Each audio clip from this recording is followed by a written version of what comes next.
right.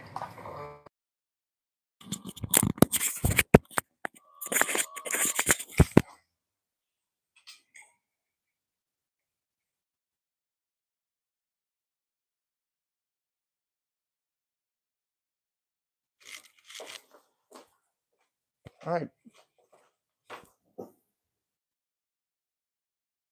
That's not good. How do I turn this? Oh, jeez.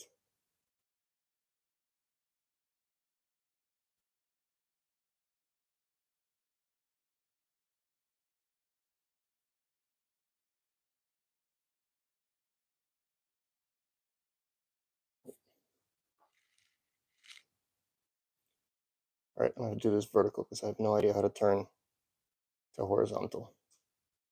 You guys hear me?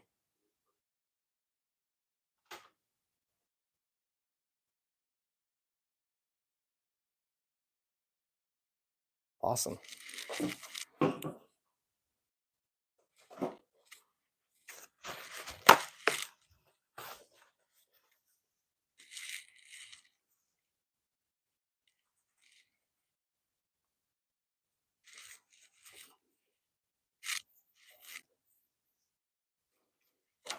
All right, let's see how this works.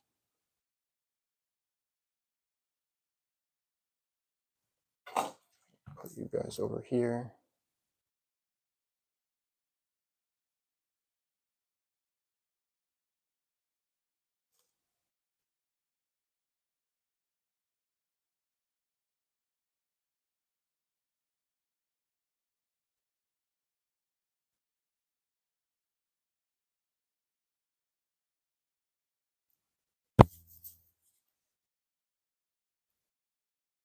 Oh, holy shit, that was crazy. That was nuts. Does anyone know how long it actually took them to get fully funded? I'm sure they're going to start publishing it somewhere.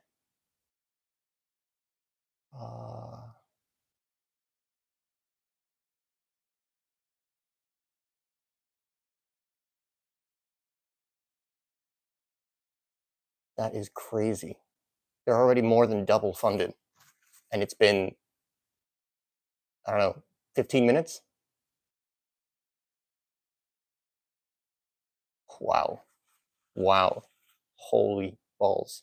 We all knew this was going to happen, but no one really knew. Like, it doesn't happen until it happens, right? It's crazy. That is so awesome. Wow. All right, well, it's time to celebrate. I've been working a lot and have not been drinking much. So, cheers to everybody. Cheers to Warlord. Let's meet at the inn.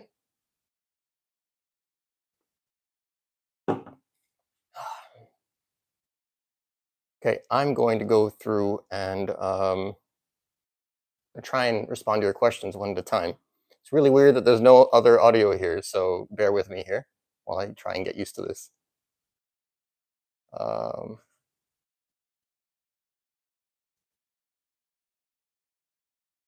I'm 99.9% sure, just to go, I'll skip around a bit, but Mike Mitchell, you're asking if extras like the Box of Greed, dice, sleeves, and playmats are all going to be sold separately as add-ons. I'm pretty certain they're going to be doing like a backer kit, which is very common for most Kickstarters. And that's basically, as long as you pledge something, as long as you pledge $1, you pledge any pledge level, once the Kickstarter is funded, so after 30 days, they will send a survey to all of the backers, and you'll be able to add on basically anything. Yeah, so it's a kind of a small hack for people that might not have the funds outright to be able to pledge what they really want. So like in a worst case scenario, for limited pledges, obviously you want to capture whatever you can get as soon as you can. Some pledges are early birds. But yeah, you want to just get what you can. We don't want anything to be limited, but I don't think there's anything that's limited. Somebody mentioned that all the Medusa Lords and Dragon Lords have been sold. The Brine Fiend, of course, the Brine Fiend is $1. It's awesome.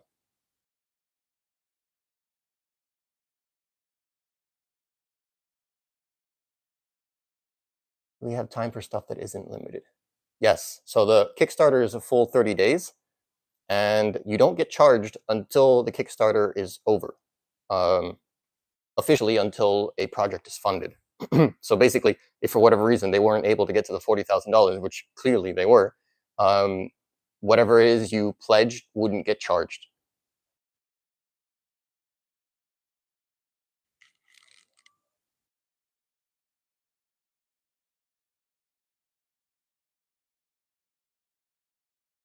All right, so I'm going to try and go. I'll start from the top. Nyx never got into the lore back in the day when I was playing. What are the Medusans? Not the lords, but the race. As far as I know, the Medusans can be any faction or race, rather, or any type of creature. I know that we've seen the Reaver, which is the holders. I'm sure we've seen a bunch of other strange humanoid Medusans, and there's obviously been Medusans for every faction. So I don't think that they're a specific race. I think it's mostly just a question of level. So the lore, the story, for those of you that have never heard of it, yeah, the origins of Warlord are a D&D campaign by the creator, Z, affectionately known as Z, John Zinzer, and I don't know if he was the dungeon master or the DM or whatever, but basically the lore is that they started their own campaign, and the dungeon master said, okay, we're going to start this really high level campaign. Everybody go make your characters, and then we'll see each other whenever. And so on the first day that they came together to play, he said, all right, show me your characters. And so everybody handed him their character sheets, and he said, okay, wonderful. So these are your enemies, and here are your level 1 characters. And that was how the game started. And basically, these very powerful high-level characters were the original Medusan Lords. Most of which, if not all of them, I mean, yeah, all of them were either defeated or retired. Medusan Lords retire after 100, officially, unofficially, they retire after 100 challenges, after having won 100 challenges. So that was the first question.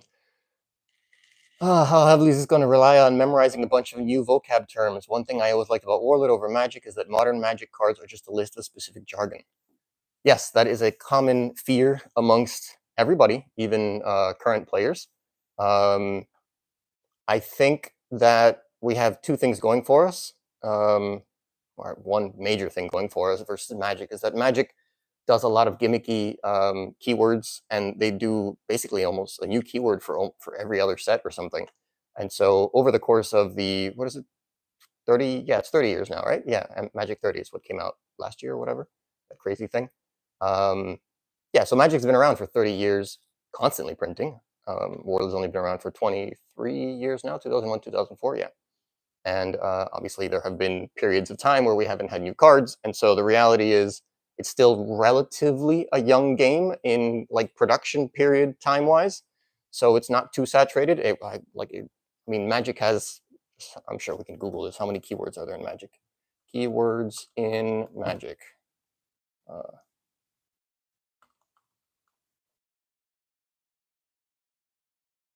Total keywords. Someone? I'm not seeing it quickly, but anyway, I'm sure there's a few hundred at least.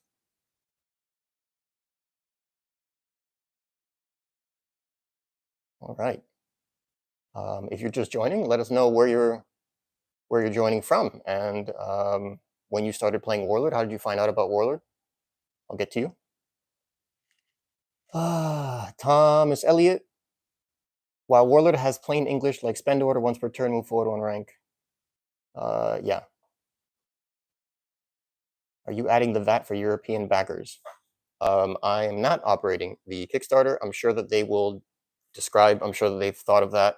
There's a huge group of Warlord players that are in Europe and Brazil. Those are kind of like the two major regions outside the US. And so I'm fairly certain that they would have thought about that. So I can't give you an official answer, but I would expect them to be aware of that, of taking care of their European backers.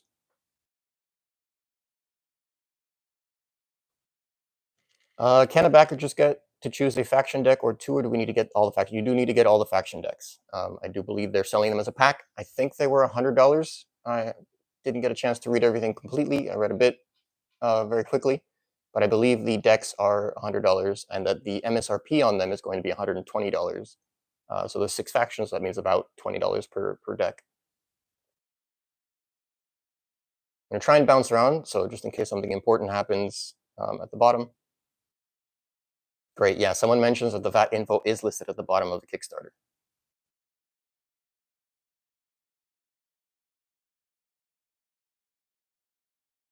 Let's see, what else?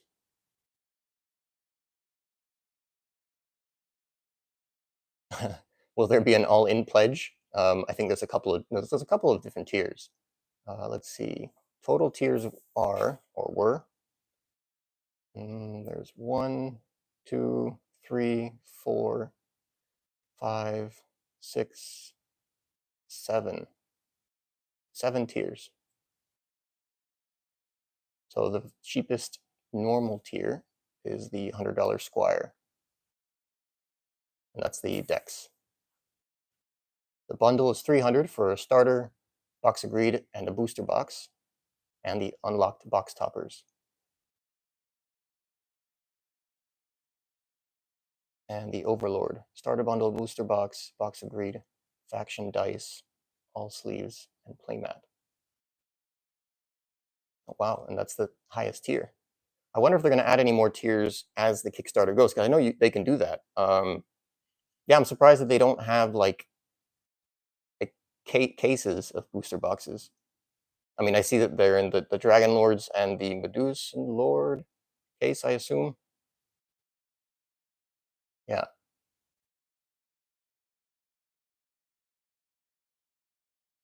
But I'm surprised that they don't have like a case thing. But I'm pretty sure as well they're depending on the fact that people are just going to be buying them in the backer kit afterwards.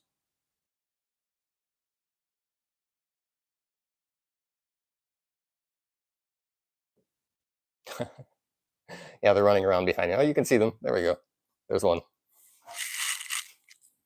I'll catch them. I'm sure they'll turn up. They're playing around. What else? Good luck with the launch. Yes, I think they did very well. We were all so ready. So many of us were ready. We've been all waiting. We've been waiting years for this. This is crazy. I can't believe it's actually happening.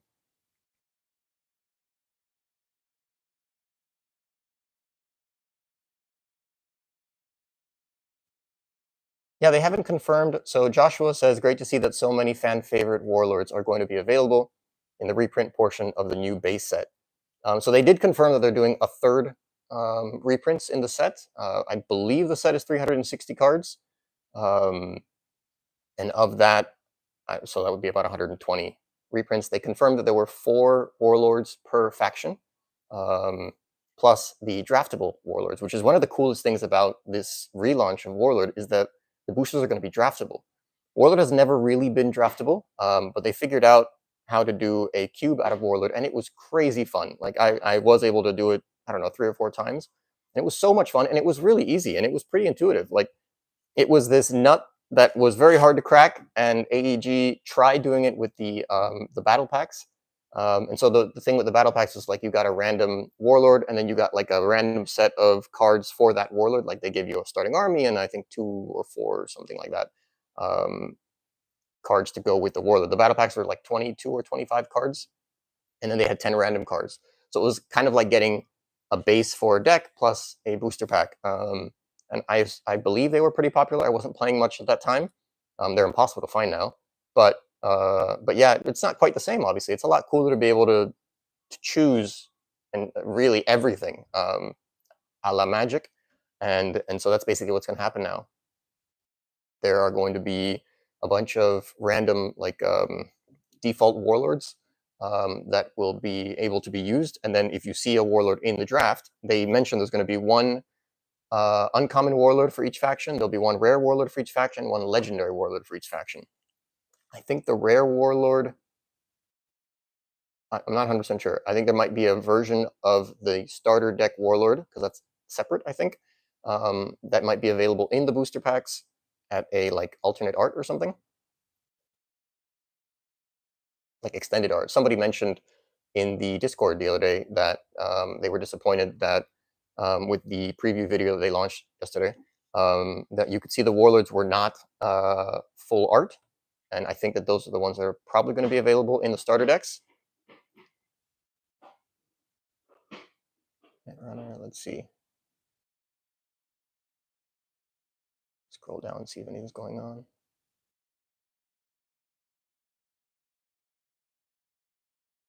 Yeah, I'm fairly certain they can add things after the fact. So I guess if enough people ask for it, they might actually they might add them.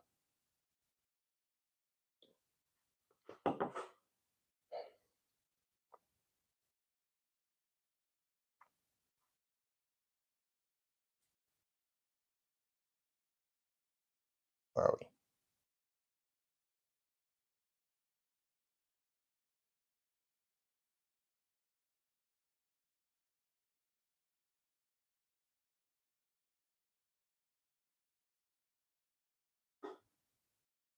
We don't know how many warlords are actually going to be in the Box of Greed.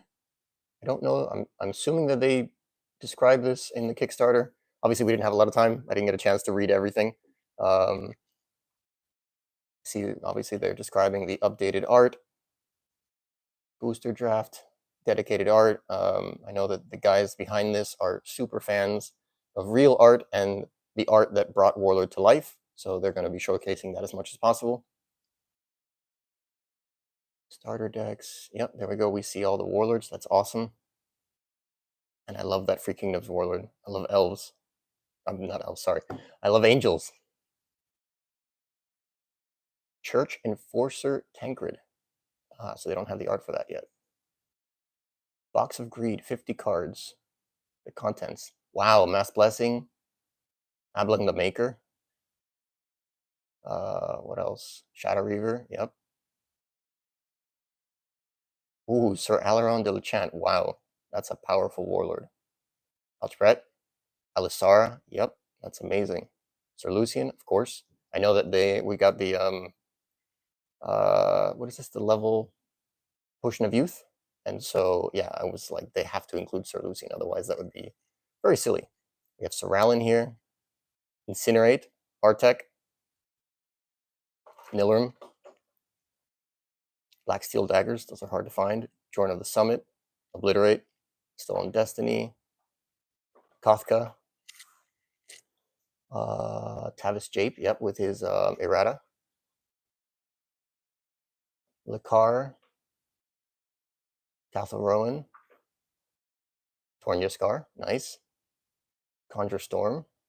That was never printed in non-foil, so that's going to be cool to get that in non-foil.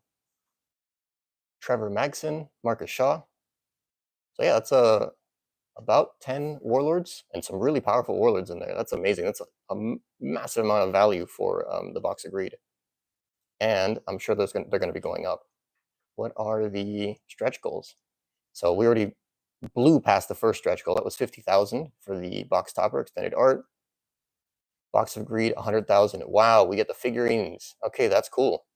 Figurines are awesome, and it is really annoying that they were errated, and I mean, it's good that they did that, but they were all classless, and now each one is fixed to a class, so it'll be nice to have them actually as, you know, class items. And they didn't consider anything past 100,000. That is nuts. Wow. I mean, where are we now? Let's refresh this.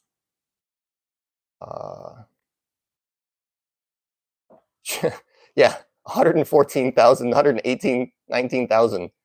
Wow. Wow. I don't think they could have asked for a better launch. Where are we? Yes, Iggy Warrens. He asks, are any cards from the previous sets going to be reprinted? Yes. So there's 2 reprint sections of this relaunch. 1/3 of the new set, so about 120 cards, are going to be reprints, and then the Box of Greed is all reprints. The prices I'm mentioning are all in USD. 120 USD for a booster box is the normal price. I believe here it's $100, $110, but they don't have them individually, which is also strange. I'm surprised they don't have individual booster boxes. Yeah, so they just have the Squire, so that's the starter decks, that's $100, and then the Warlord, which is $300, and you get a starter deck bundle, a box of greed, and a booster box. I would hope and bet that they are going to add more pledge tiers.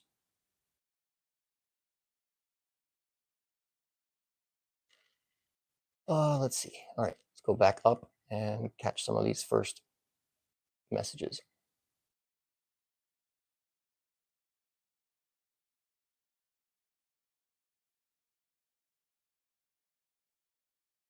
Haven't been this excited for a card game since I started playing Netrunner before Wizards shut that down. Yeah, I think a lot of us are crazy excited. I mean, again, we all dreamed of Warlord being relaunched, and there are a lot of naysayers out there.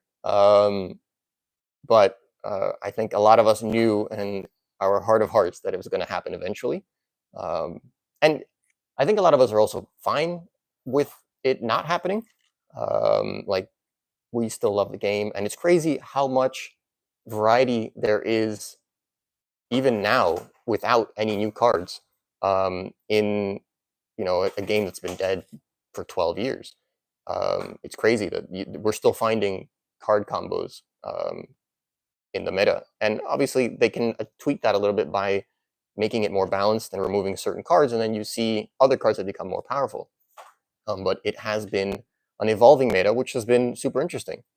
I haven't had the time to play in any of the tournaments recently, but when I was playing, it was challenging. It was a lot of fun to really try and figure out, how things worked, or what would work best, of course.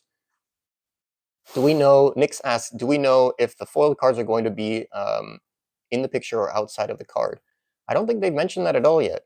I know that they mentioned, so one of the guys had an AMA a few days ago, maybe a week ago now, and I asked how many of the cards, like what cards would be available in foil, and they mentioned every single card will be available in foil, which is something that Warlord has almost never done. They only did it once in one small set. The very last set produced by AEG was Light and Shadow. It was a 120 card set, and even then, now that I think about it, that's not true. They did not include foils of every single common uncommon. There were only certain commons and uncommons that were foil, and they were also stupid rare. They're just impossible to find. I know I heard hearsay. I never actually opened them myself. I'd love to open them on the channel someday. But I heard hearsay that you could open one or two booster boxes and not get a single common or uncommon foil. So they were very, very rare. And I believe they only did like one foil for each faction rarity. So like there's one foil Deveranian common, there's one foil Deveranian uncommon, one foil elf common, etc., etc. And so they didn't foil all the cards. And so this set will be available in entirely foil for all of us fans of bling.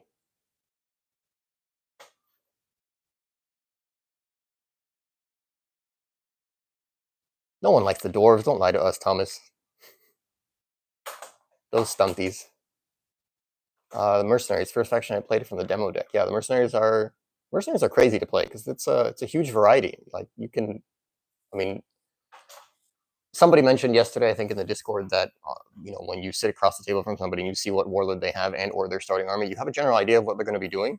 But at the end of the day, mercenaries are a bag of tricks. They are good fun. The Seated Observer, he says Nothrog and recently Chosen.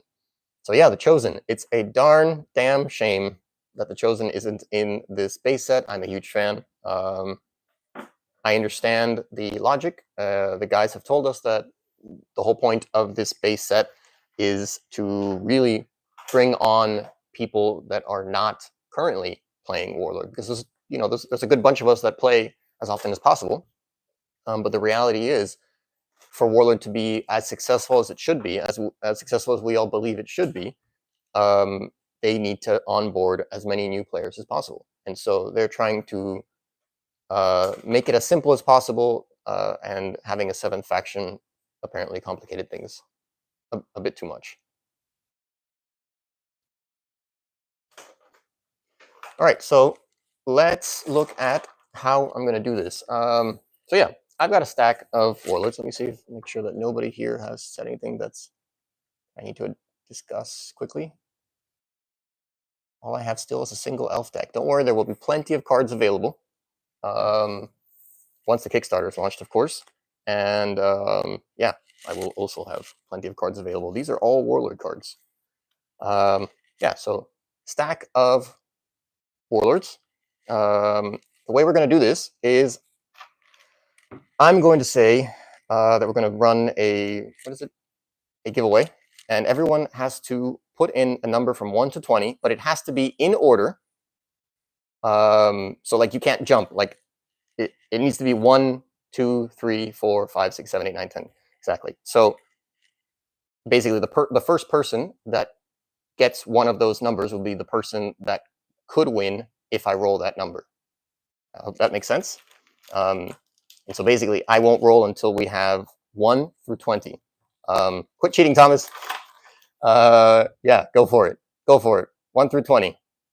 So Jonathan, you have to say 3 now if you want to be in. Otherwise, that 2 doesn't count. Basically, 2 at Derek, you would have to say 4 now. Exactly. So you guys have to say somebody. Nope, you guys skipped 5. There we go. Now we need 6. No, you guys have to go in numerical order. No cheating.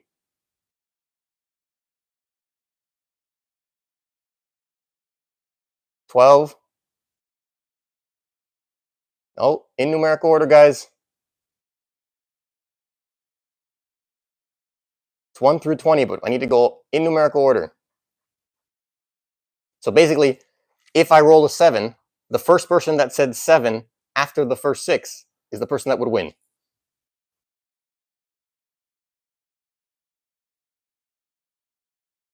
$14. Oh boy, this is going to be complicated. 14. We need 14 through 20, guys. Now it would be 15, 16. Come on, guys. Let's go. I'm going to shuffle while you guys go through that. 17.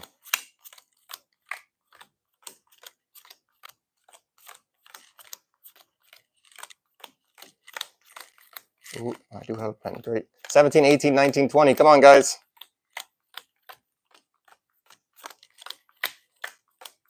18, 19, 20.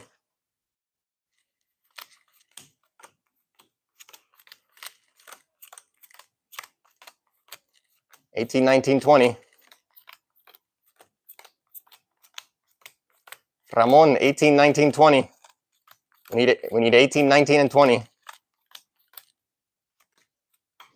It should be 1 number per person, but I think we're at 30 now, so there should be. Yeah.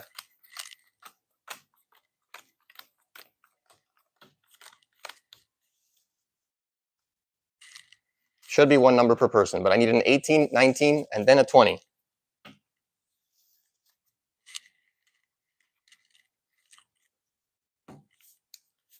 All right, anybody, throw it up. 18, 19, 20. Throw down a number, and if I roll that number, you get a free warlord.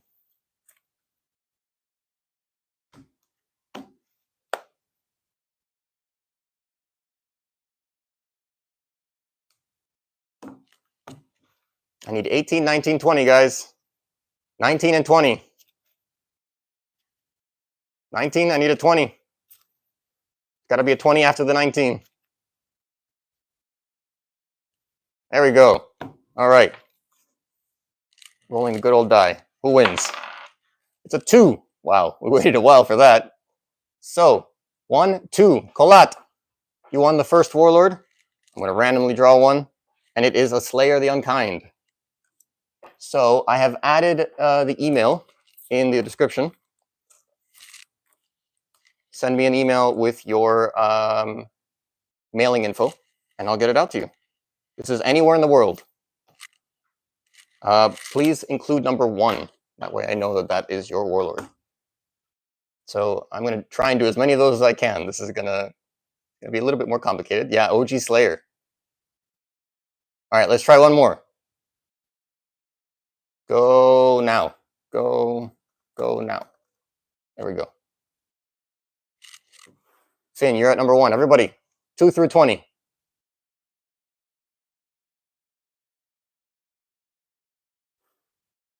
4. I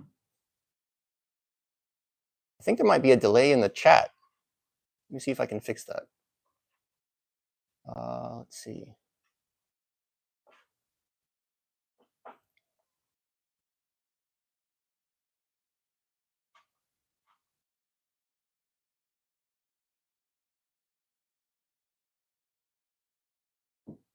No, I think the chat should be, or the messages should be instant. All right, so we need 8 through 20, guys. Yeah, I see, I know. We're doing our best. I'm sure there'll be an easier way of doing this in the future, but for now, this is what I figured out. 8 through 20, guys.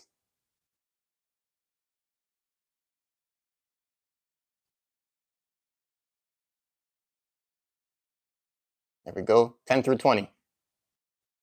I have plenty of warlords to give out, so don't worry about it. Just throw numbers up, but in order. Try to follow the order.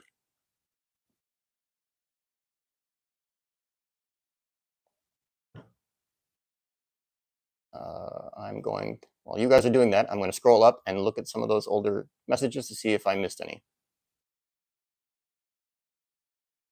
Returning player from Brazil. My favorite faction is the Freak. However, they need a first-rank character improvement. What? First-rank character improvement? The Freaks have some of the best level 1 characters out there. Brother Domini and Spencer. I mean, and there's tons of them. No, I don't think the Freaks need better first-level characters. Some of the other factions really need them, but the Freaks are pretty set in good level 1 characters. Yeah, Mitchell, you mentioned that the banner photo changed. Yeah, the banner photo looks amazing. All the products looked amazing. They look amazing on the Kickstarter. So where are we at now? Let's see, on the Kickstarter, they're at 131,000. That is nuts. And they're not even an hour in yet. Jeez.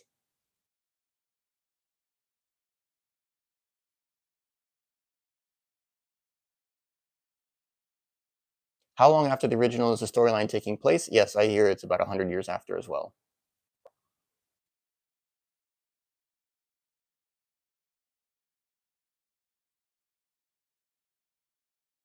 If it's just a what-if thing.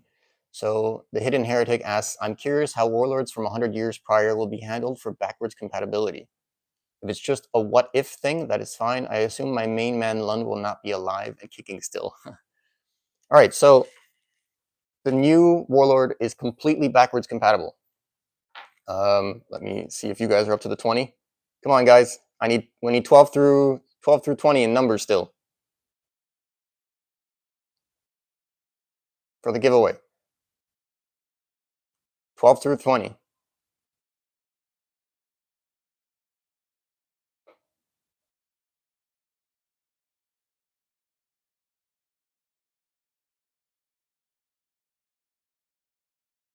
No, I'm not streaming anywhere else but JK Lawlings. You might not see messages from the very beginning of the stream. So I'm trying to reply to messages in chronological order, but at the same time paying attention to the messages coming in as well. But yeah, we need numbers 12 through 20 if we're going to do the giveaway. Let's see. So yeah, regarding the backwards compatibility, Warlord is fully backwards compatible, so you'll be able to play with any cards you have. The only difference is that now it's going to be like Magic and Pokemon and a lot of the other games, is that there's going to be different, what are they called? Types of tournaments, basically. So you'll have Ancients, which is almost everything, a balanced form of open formats, that's what they are. And so they'll have a standard format, which will only have the cards that are produced by Kingswood. But you'll be able to use all of the cards that you have, or any cards you can get your hands on, for Ancients. And they're launching, or really pushing, a new format called Alliance. I'm super excited because I had no idea what Alliance was. I want to say Alliances every time I say that, and there's no S. So That's going to be like the Legos argument. Is it Lego or is it Legos? It's Lego without an S. So anyway, the alliance format is nuts because it's basically you choose 2 warlords, and those are your warlords. And so in order to win, you need to kill all the other warlords. If one of your warlords dies, you can actually bring that warlord back to life. So you don't lose the game until both of your warlords are gone. And it is a little bit of a separation from the way we usually play Warlord. So for example, there are a bunch of cards that are dual faction, and a lot of them are mercenary and another faction. And so generally we assume that we can include mercenaries into our decks, but the alliance format does not allow you to do that. It's like Magic Commander in that you can only use the factions of the warlords that you're using. So like color identity. And so like, for example, if you have an elf warlord and a Free Kingdoms warlord, you can't play mercenaries in your deck, even if they don't have a loyalty penalty, because you don't have that color identity. So in order to play like any dual faction character, say one of the the undead dogs from the Lord Winter, or Winter Eternal rather, those are mercenary elves. In order to play those, you would have to have both a mercenary warlord and an elf warlord. Basically, you're not allowed to have them in your deck if you don't have those color identity warlords. All right, let's see. All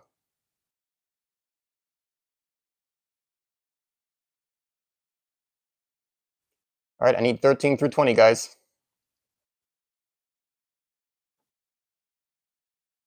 You can add extra numbers, but try not to like write a bunch of numbers one after the other.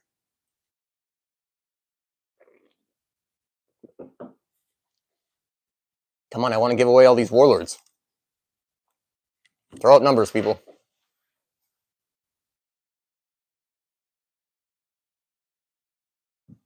Yep, that's fine. Don't worry about it.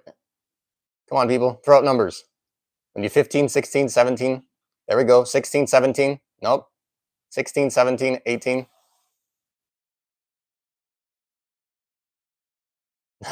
There's no 26 on a 20-sided die, Finn. 17, 18, 19, 20.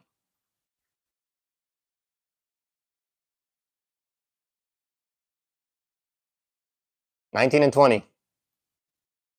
Come on, I want to roll this die. We need 2 more numbers, 19 and 20.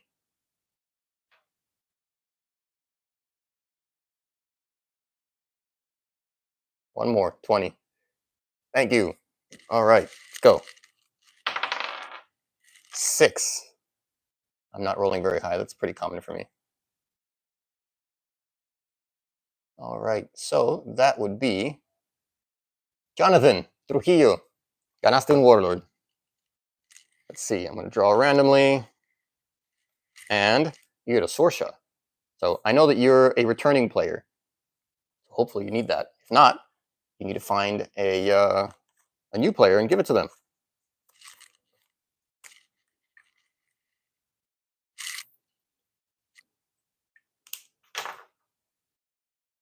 Hey, de nada.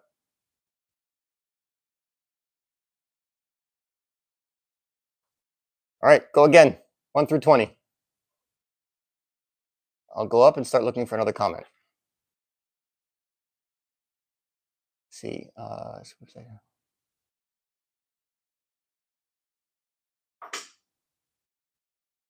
Suspension of disbelief, or maybe they'll only be usable in Ancients format. Oh yeah, so you're wondering if they're alive or not in the format. I don't think they're reprinting any of the old warlords at all in the new set. I think it's called what is it? The Accordlands, yeah. So the new set I don't think has any reprint warlords. I think everything will be new. So officially, you know, unless you're a creature that lives more than 100 years, I don't think you'll be alive at that point.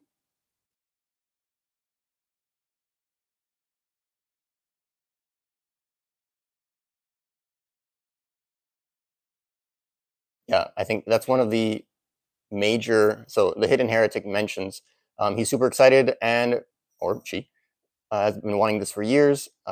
He says they say I'll be buying enough to flesh out my collection and get lots of decks built up. Need to push this new addiction locally. Yeah, so obviously it's one of the I guess the main things that we do as fans of Warlord is we just go out there and we're always trying to get new people to play, and I think that's happened throughout the history of Warlord. Yeah, Mitchell mentions that it's going to be a tough crowd because everyone plays Magic the Gathering, Pokemon, Star Wars, Flesh and Blood, Lorcana. Yeah, it's a pretty saturated market right now, but it's incredible that even with all of those games, Warlord is still super unique compared to them. Um, it's, I mean, we all know and love Warlord, and I think that there's just nothing else like it. So I've never seen anything else like it, both in the gameplay and the lore and the world. Obviously, this kind of high fantasy world that the Accordlands exists in, it's just a lot of fun.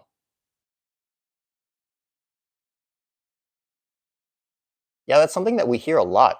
Nix mentions he'll be buying enough to rebuild his collection and enjoy the game again. Favorite card game he ever played. Yeah, that's like you constantly hear. I've been playing since 2001, and it's just something that I've always heard that people really Warlord just sticks with you. There's something about Warlord that really captures our imagination and really makes people love the game.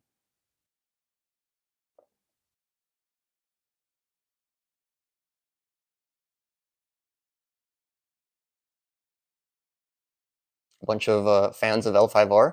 I have heard and I have seen the craziness that L5R commanded back in when it was a living game in at Gen Con, where like I remember hearing the people playing L5R like cheering and chanting and everything. It was crazy to me because that's a whole nother level of fanaticism. Like I think we're normal in that we love the game, but we don't start yelling it out.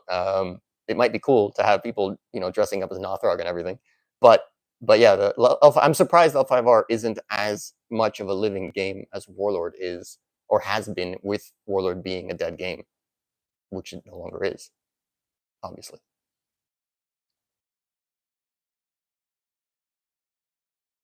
Yeah, Brian says both L5R and Warlord were amazing games. L5R was more complex. Warlord was more fun. Yeah, I played a little bit of. I dabbled in L5R, and I remember it being pretty complicated. Just not as easy setup. I think you need two different. If I remember correctly, you needed two different decks. Yeah, Warlord felt a lot faster, and like it's really easy to fall in love with the factions and the classes. All right, let me scroll down, see if there's anything going on there. David Roll. Ah, great. Thanks, guys. All right, so let's go. Wow, that's another 6. That is terrible. I'm sorry. Not that it matters, it's even for everybody. Richard Slezak. That is you. What's your favorite faction, Richard? So we will grab from there. There are 27 different warlords in here. I think there's between 1 and 5 of each warlord. So there's a bit of variety. And you got a Soralin. There we go. You get the vintage version of Soralin. Sorry. Maybe you can trade it with somebody. But yeah, send me an email with your address and I will get it out to you. Include number 3, but I'll have that data as well. And yes, everybody, get rolling those numbers again. I have a lot of warlords to give away. 3 to 20. How are we doing? Let's see.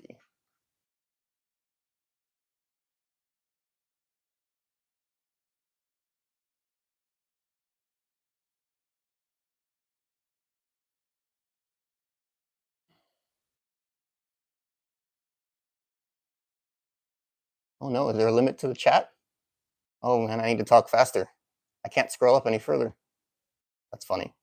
Maybe let me see if I can see it on the back end.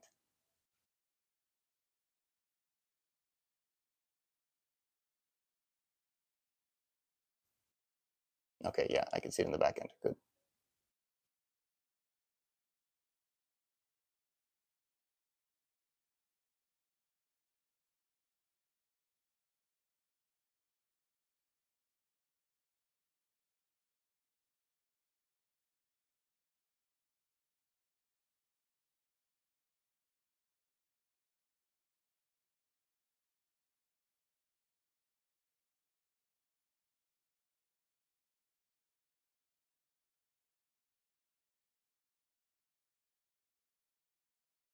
Yeah, Flesh and Blood. I haven't dabbled in it. I've just been super busy. Nick's, yeah, Nick's mentioned it. That some local guys and himself were playing Flesh and Blood, and that it reminded them a little bit of Warlord. And then when they heard about the Kickstarter starting up from a local tournament last year, they got super excited. Yeah, yeah. Again, nothing like Warlord.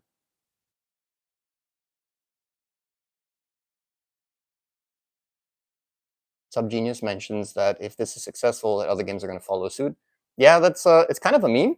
It's part of the problem. I think I'm not sure that Warlord suffered that fear, but there are a lot of people out there that don't like the idea of card games being launched via Kickstarter. Um, they think that it's a scam, it's a trap. They think it's not going to have any long-term success, and I think that Warlord has gotten a very good balance of launching via Kickstarter to get people some cards as quickly as possible. But they are fully committed to going through distribution so that it will have as much reach as possible.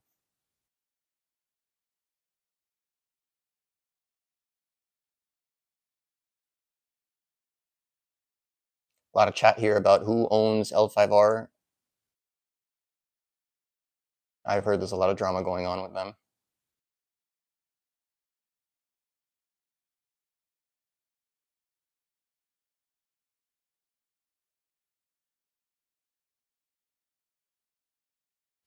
Yeah, Mitchell mentions with the way inflation is, disposable income isn't something people have in abundance right now. Yep, people are still hurting. I mean, it's the economy's not as good as we'd all like it to be.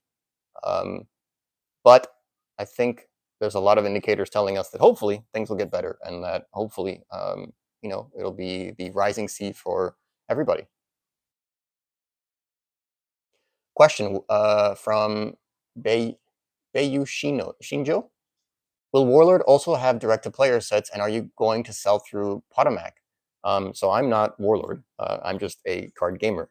But as far as I'm aware, they are not going to be doing very often direct-to-player sets. I do believe they will be selling certain promotions to people. They haven't specified anything at all. I think that it's still very early for them. I mean, they're just trying to get through the Kickstarter. As we can see,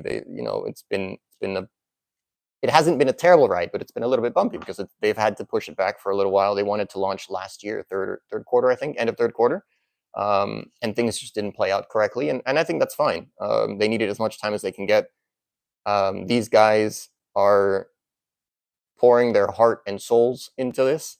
I'm extremely confident in what they're doing. Everything I've seen out of them has been just like fantastic. There's really nothing to complain about other than the time wise, which people are impatient. We all love the game. We want to get it. We want to get cards in everybody's hands, but everybody wants cards to get in their hands, and I understand that, and I think they do as well. But I'm sure that they also don't want to screw it up because this is kind of a one shot thing, and they also want to make sure that they just want to make sure they're doing right by the fans, right by the providers, right by everybody, by the game stores.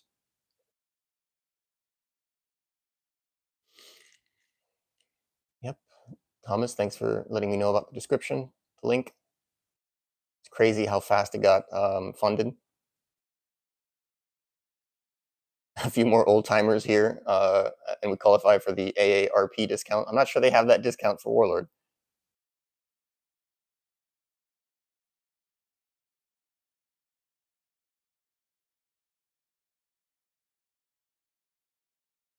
Dragon Shield sleeves. Let's look at them. Again, I didn't get a chance to really read through very much before the live. The art looks amazing. I mean, they are on point. I know I heard that the deck boxes are going to be different now. So I'm not sure if you guys know, but the deck boxes from Campaign Edition until Epic Edition were taller. They were weird because it was basically the cards. They were the cards like that, and the die would come on top.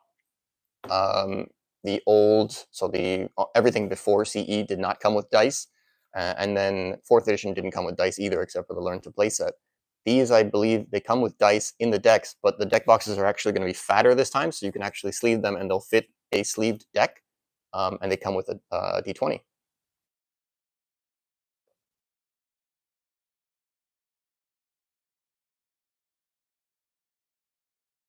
I don't know if there's a larger way to see an image of the faction dice, Thomas, but I'm pretty sure that if you're following them on Facebook, and I'm sure they have an Instagram as well, via their socials, they'll probably put up a bunch of pictures of the products over the course of the next 30 days.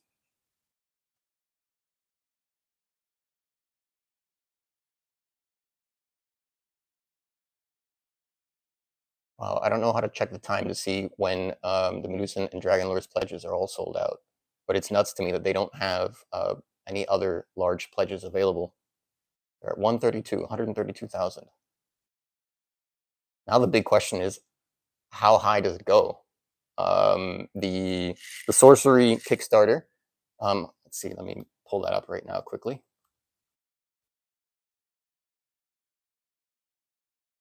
Sorcery Kickstarter went up to, I think it was 4 million USD.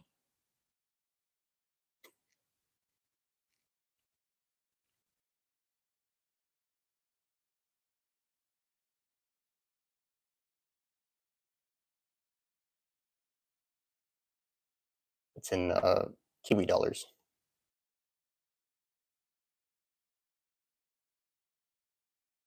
Bring that into American dollars. Oh wow, no, 3.5. All right, 3.5. $3,470,000 with 6,456 backers. Warlord has 249 backers so far with $150,000. Wow. Yeah, so that's the next question: is how far is it going to go?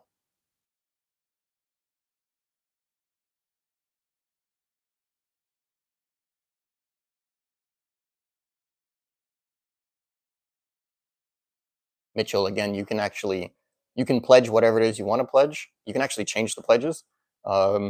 You won't be charged until the end of the campaign, or the end of the, I think that's what it's called, right? Yeah, Kickstarter campaign, yeah. So in 30 days is when you actually get charged. You can pledge whatever you want.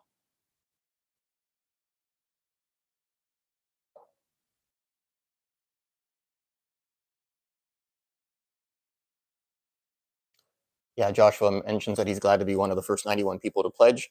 It's a shame I didn't notice that they had anything special for like the first pledges.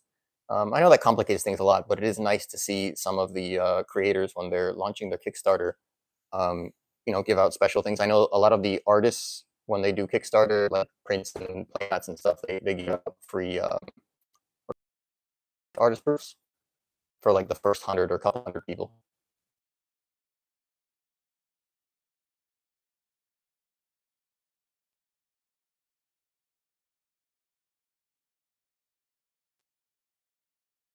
Tony Steeples mentions their stretch goals makes it seem like they weren't sure it would be that successful. I don't think specifically that they were unsure about how successful it was going to be. I'm pretty sure that they just wanted to get it launched. Everyone's just dying to see it launched. I want to scroll down again. Let me see how we're doing here.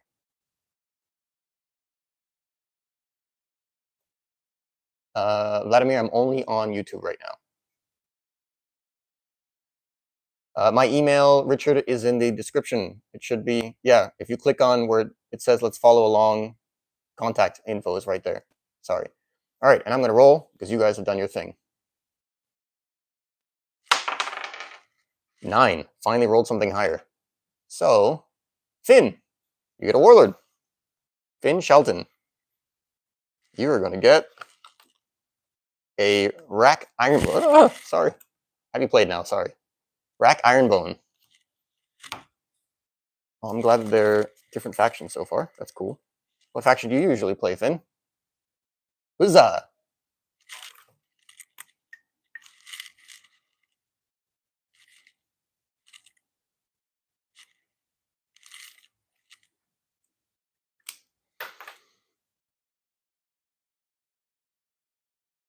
Oh, okay. Well, welcome, Finn. He's a great warlord. He's got 4 hit points, so he's a chunky little guy. Yeah, guys, drop numbers again. Let's go. I'll roll again. 1 through 20. Scroll back up and keep going.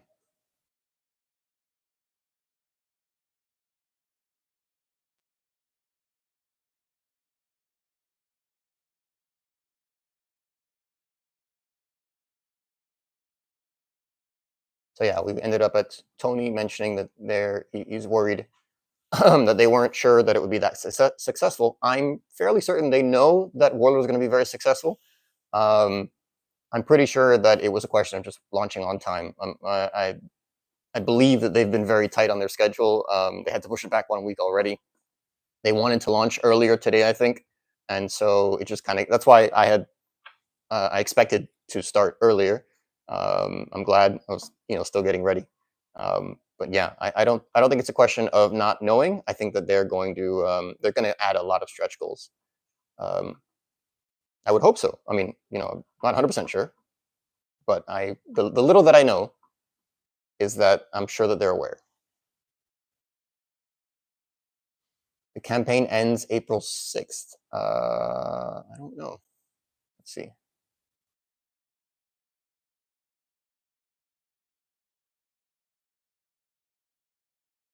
It should be ending June. Yeah, June 6th. It ends June 6th. 261 backers with $154,000. See.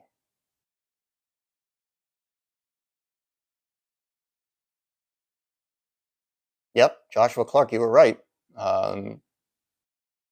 They topped 100,000 within the first hour, which is wild. That is wild for a dead game. So yeah, Mitchell, I got to you earlier, was that, are the extras going to be available separately? Yes, I believe they'll be doing a backer kit, so you'll be able to buy whatever you want after the campaign is done, which, it's probably better for them to allow that to happen now, just to pump up the campaign further. Obviously, if people want to add a bunch of boxes, then that's what they need to be doing. I'll definitely put that info in. I see. Thank you. All right, rolling again. 12. Yeah, we're getting there. Whoever gets a 20, I'll roll twice. There you go. All right, this is Faiza Natoya. She's one of the hard ones to pronounce. That is for, sorry, Subgenius.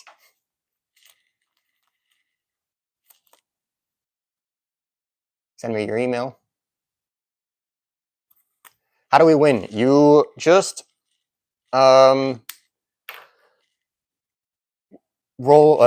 numbers in. Numbers 1 through 20. The email is in the description. So the description of this video says, let's follow along for a bit at the start of the launch. Just click extend and you'll see at the bottom, it says contact WarlordCardGamer@gmail.com.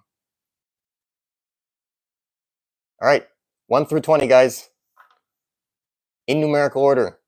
The first person who uses a number is the person who will get that number if I roll that number. And if I roll that number, you win. I still have a lot of warlords to give people. So let's go. Keep going. I want to give them all. I don't know if I'll be able to. I might have to send some extras to people.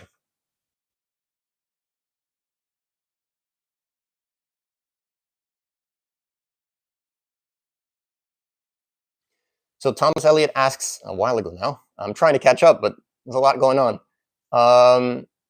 What's a box topper? Box toppers are common in particularly Magic. I'm not sure if they exist in any other games, but I know that basically when you buy a box, it'll have like an extra special card inside the box. And so I believe what the plan is with the Kickstarter right now is that the box toppers are going to be the extra elements that you need, the tokens, for drafting warlords. So they should be like the starting armies and the warlords that you can use for drafting warlord. I didn't read it, but that's what I understand that they're going to be adding as box toppers. They're basically like color neutral warlords, and so they will be whatever faction you choose. And they'll be, I know that, I believe, so there's like a default fighter warlord, there's default rogue, wizard, cleric, and then I think they have a couple, maybe one, I think that's what it is. They have one like default multi-class kind of vanilla warlord, and you can choose what classes those are. So basically you can draft whatever you want. And then you can choose your warlord at the very end.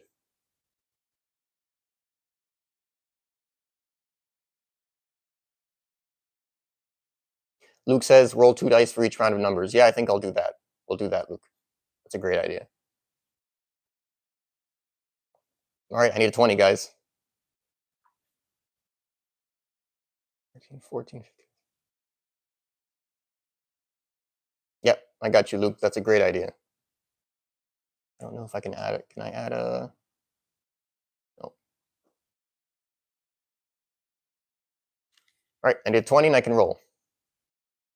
There we go. Thanks, Luke. Roll that 20. No, it's a 7. Which is Jean Verley. Jean, where are you joining us from? And you have won Duchess Brimmen. She was my second warlord ever. I think she's awesome. I really, really I love her. It's a shame she's not more powerful, but the fact that she's a guild master is a lot of fun.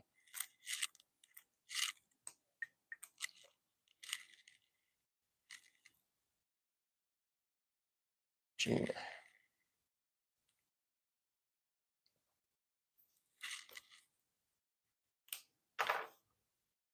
And I was putting that away. Rolling again, let's see. 4. Thomas Elliott. There you go. Thomas, what's your favorite faction? You're getting a Frost. We're getting some awesome variety here. That's awesome. Why does it matter that she's a guild master? So the guild masters are, I guess I mean, I think they're called guild masters themselves, but that's just what we call them. The cards that came from Assassin Strike, the warlords. The warlords in Assassin Strike were all from the, what's it called? The classes? The class guilds. So basically, she's the fighter class, and so you can play any fighter character in her deck. I say 4. I'm gonna make sure I don't forget these things. Thomas, there you go, 4. Yeah, Frost is really cool.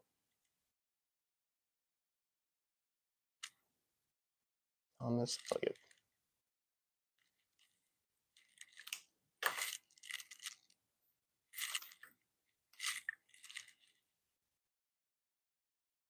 All right, numbers. 1 through 20, guys. Okay, let's see. Kickstarter, do we have time for the stuff that isn't limited? Yes, Joshua Kolb asks, new to Kickstarter, do we have time for the stuff that isn't limited? Yes, you have the full 30 days to pledge whatever you want for the stuff that isn't limited.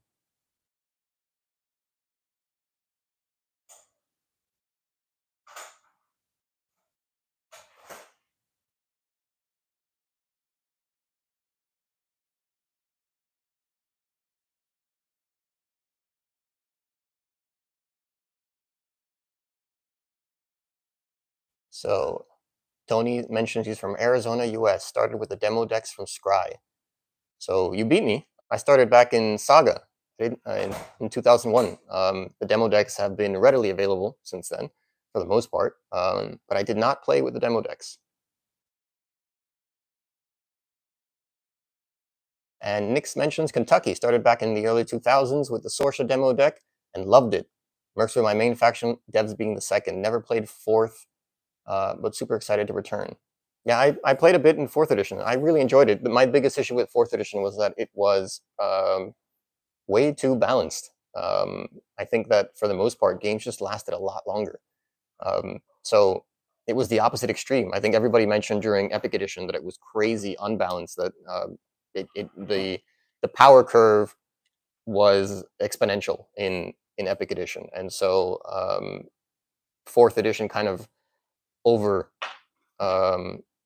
was it overreached, overreacted? I don't remember the word specifically, but yeah, basically it was too much, too balanced. All right. Are you a store, or you just have a crazy amount of cards behind you? Joshua asks. I am not a store. I have a crazy amount of cards behind me. I will be doing a massive sale at some point very soon. I need numbers 11 through 20.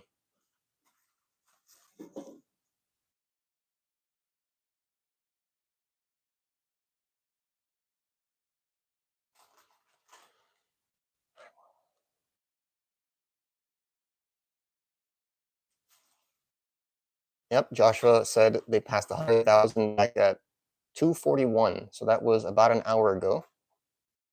Have they passed 200 yet? Let's see. Reloading. 161,000. So they're on track to. They're definitely going to get to 200 in the next hour or so, at least.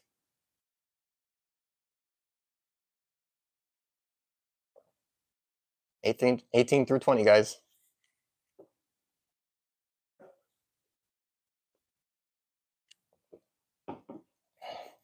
Colat, Tennessee, started playing in 2004.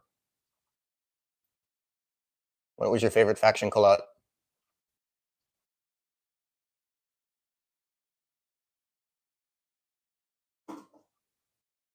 Yeah, I really hope they add. So Frank mentions that he's probably going to back at the Warlord or Squire, working with his locals to see what they need in order to back. Whoop, sorry, no, clicking the wrong place. What they need in order to back. Yeah, I'm really surprised they don't have bigger tiers. All right, let's roll. 17. Richard, you won another one. All right, let's see what you get this time. So I think you won the first one, right, Richard? Or was it the second one? Sir Rallin, did you win Sir Rallin earlier? If you won the same one, I'll roll again, or rather, I'll pull again.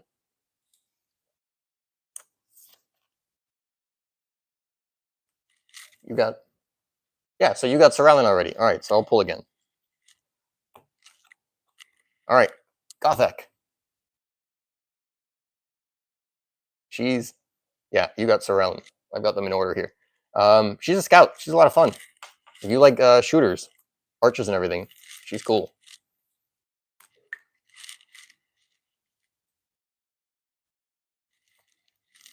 That was number 8, so please include that in your email.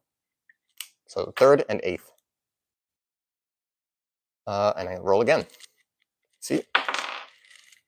17. No, you already won, Richard. That's too many. Next one. Sorry. In the same roll, I won't let people win the same one. 15. I think that's fair. Walter, you win one. Walter, you're getting a Jalik. So this is one of the weird ones because there are just not enough cards in Warlord to support shamans. Like, it was mostly a flavor trait. I think there's half a dozen cards that have anything to do with shamans. But the guys behind the Kickstarter have mentioned that they will be doing a lot of shaman. Well, they'll be doing supporting all of the different traits. So 15. Let's see, Walter. Remember, send me an email, Walter. Send me an email with your address, and I'll get these out to people.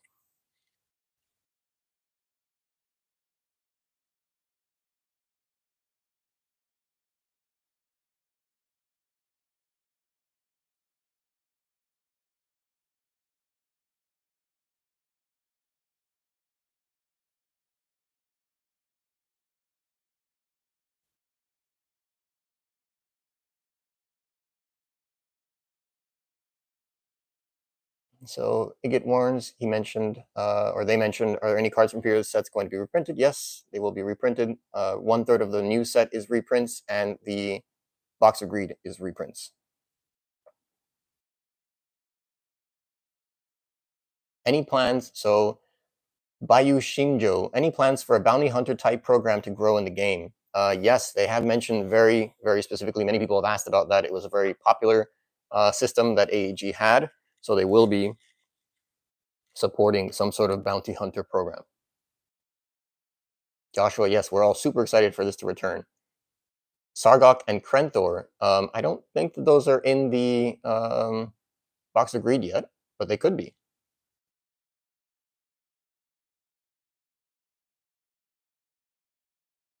You guys rolling? I see, yep, you're on 7. We need 8 through 20, guys.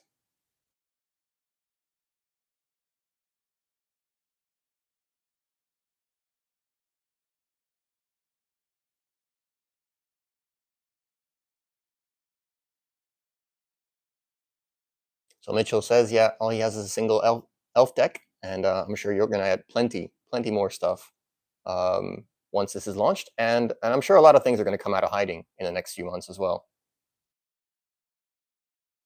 Dwarves don't rule. Dwarves are the worst. No one likes dwarves. Come on now, Thomas. I did win a tournament. I won a sword tournament with King Zod way back in, that would have been 2001 as well. That was for Good and Evil. That's a funny story there. I was 16, if I remember correctly. And the adult that was with me was very unhappy about having lost to me in like the top 4, and then having to chaperone me with the sword back home, because the guys at AEG couldn't give me the sword because I was a minor and it was a weapon. And I was the only minor that won one of those sword tournaments. So that was like their uh-oh moment. They didn't think that through.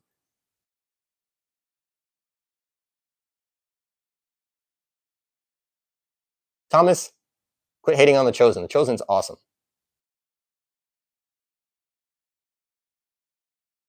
19 and 20, guys. You guys are out of sync. I need 19 and 20. Joshua mentions quickly, Mentalists and Monks had more support than Shamans. It's good that they will get some of the new tools. Yes, they will. Everybody's apparently, everyone's getting love. That's what they have mentioned.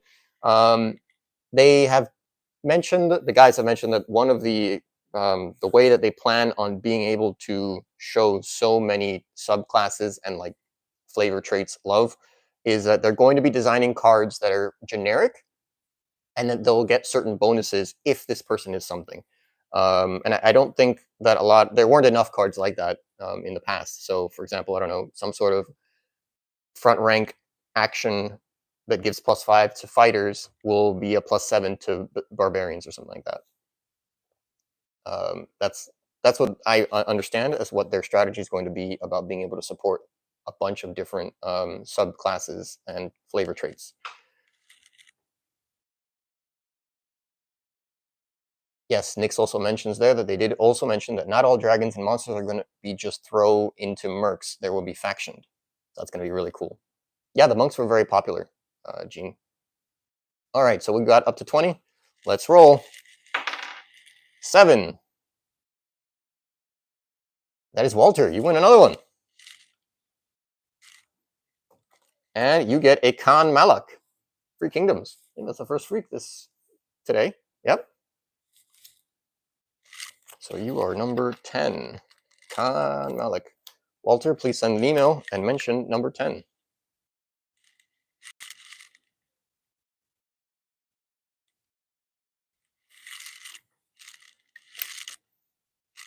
And rolling again. Come on, I rolled a 7 again. Sorry. 4. SW. So, SW, you're going to win a Warlord. They're all shuffled up, so I have no idea what I'm grabbing. I won't look at it because there are 4th edition Warlords in here, and anyone who has seen the cards knows that 4th edition Warlords have different corners. And so I did just notice that quickly, and I was like, wait, I don't want to cheat. All right, pulled one randomly, and you're getting a Sir Rallin. All right. Sir Rallin is one of the winter promo Warlords. He's really, really good. He's also strange because he's one of the off-class Warlords, and he's probably one of the better Warlords in that like set of winter Warlords. So SW, you are number 11. Send me an email with your address, and I'll get that shipped out to you.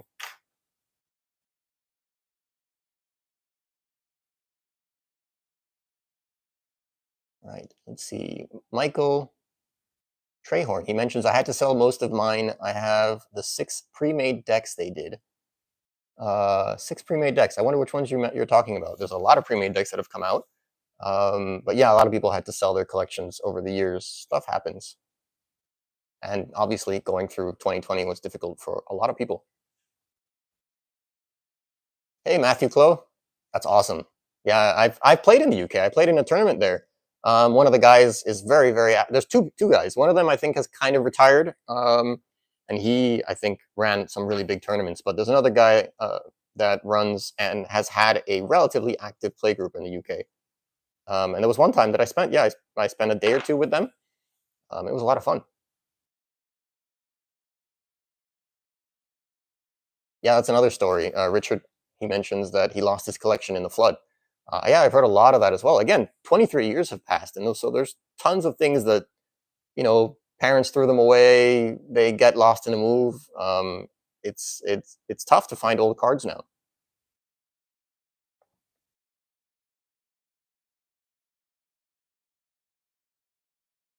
Let's see how we're doing in the numbers. Yes, SW. Yes, you can. You can message me in the Discord. On Discord, I am WarlordCardGamer. 11 down, 89 to go. Yeah, I mean, if you guys want to stick through it, I'll keep going. We might be able to do three per round.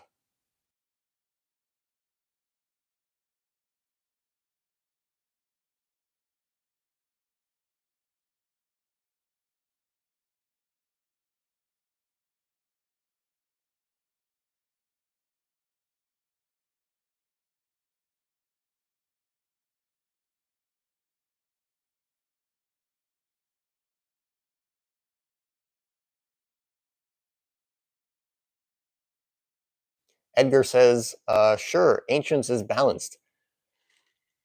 That's a hard... Nothing is perfect. So there's always going to be warlords that are more powerful than others. It's more balanced than open, that's for sure. I think they try... It's a very delicate, fine line to go between trying to make it a fun format, trying to make it a welcoming format, and also not wanting to ban cards that people really love. Like, I know that it was with a heavy heart that they banned the Dahlia a year and a half ago, 2 years ago, but they just had to. Even I had come, and I don't consider myself an incredible player, but I had come to the conclusion that basically any deck should run at the Dahlia. And so when you have a card that is an auto-include into any deck at 3x, it just doesn't make any sense anymore. Like, it just... You want to have variety. The more variety you can get in the format, the better.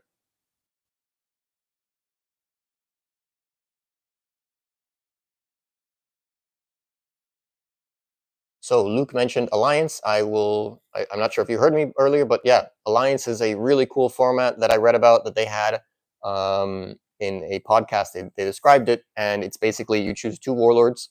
They are both your warlords. Your starting army is 4 level 1 characters, 3 level 2 characters, and your 2 warlords. 2 warlords can be any faction. The restrictions in this format is that you cannot play with faction characters in your deck that are not of the factions that you choose. So even if a mercenary doesn't have a loyalty penalty, if you're not playing a mercenary warlord, you cannot have mercenaries in your deck. The other restrictions are it's a singleton format, so you can only have 1 of every card in the deck. And the deck minimum is 70 cards, including your starting army. All right, I see we're at 20 again. Let's roll. You guys are great. You're getting good at this. 18. So, Mitchell, you get one. Let's see. What faction do you hope for? You're getting a Simon Abraxas. He's really cool. He's from Eye of the Storm. So the funny fact about Eye of the Storm is that there were no starter decks in Eye of the Storm. Elf. All right, you got to keep playing. Let's see if you get an elf. Let's see, so that is 12. Send me an email.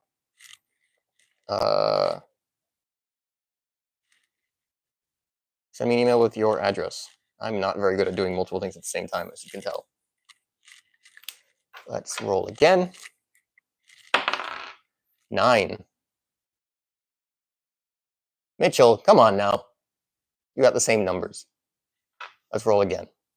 Make it fair. No one should win the same one in the same round. I rolled a 9 again. That's ridiculous. If I roll another 9, you're getting it. Okay, no, I rolled 13. Richard, you get another one. That's awesome. Richard, you're getting a Sir Robert. There we go. That was my first warlord ever. I still remember the moment that I bought this deck. He is an awesome warlord. I love the Free Kingdoms. I mean, that's basically what made me fall in love with Warlord back in 2001. I bought my first deck at a Wizards of the Coast store. I don't know if any of you remember that, but Wizards of the Coast actually had brick and mortar stores. I'm pretty sure they don't have any of them that exist anymore, but they were awesome. It was a lot of fun to be there, and it was a great couple of years as my LGS.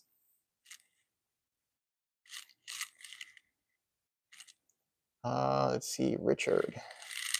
There you go. Yeah. All right, let's roll one more time. 6. SW, there you go.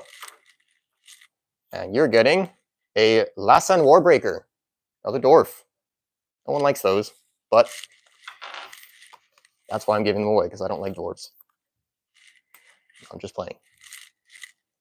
I do enjoy the stunties sometimes. My favorite factions are probably Free Kingdoms and Chosen, but I enjoy all of them. They're all fun. Let's see.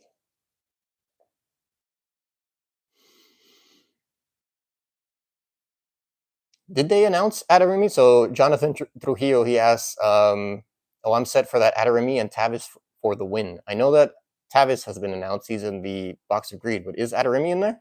I didn't notice that. Yes, it's not pronounced Adarmi. It's Adarimi. I actually know the guy that designed the card, and what the story of the design is, it's his name and his sister's name. His name is Adam. You can see that on the side of the card. And so that's why it's Adarimi. I don't remember what his sister's name is, but yeah, it's Adarimi. Not Adarmi.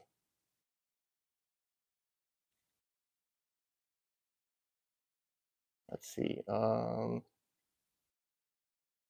they in alphabetical order? They are. Yeah, no, I don't see her in there. But she's obviously a contender. Everybody loves Adarimi.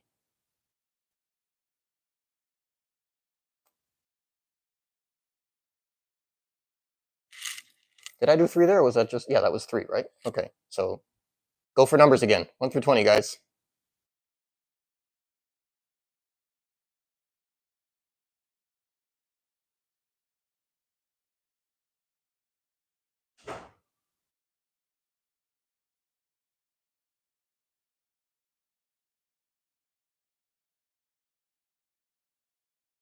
Yeah, Luke mentions use Whatnot in the future.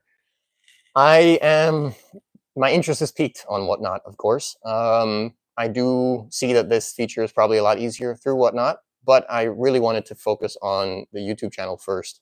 But that is something that I am strongly considering. I might do some Whatnot stuff in the future.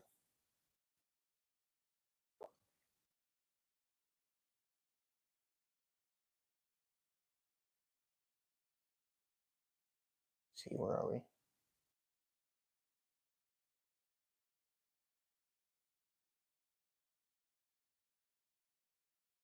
All right, I don't know my...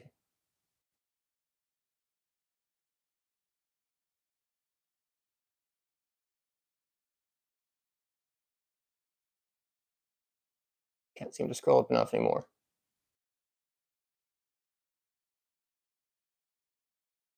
All right, Zombie Sex Machine mentions one thing that they liked about Warlord was that the card quality. None of the Warlord cards have curled, unlike my new Magic cards. You, sir, or ma'am, have never ever seen a Assassin Strike foil clearly.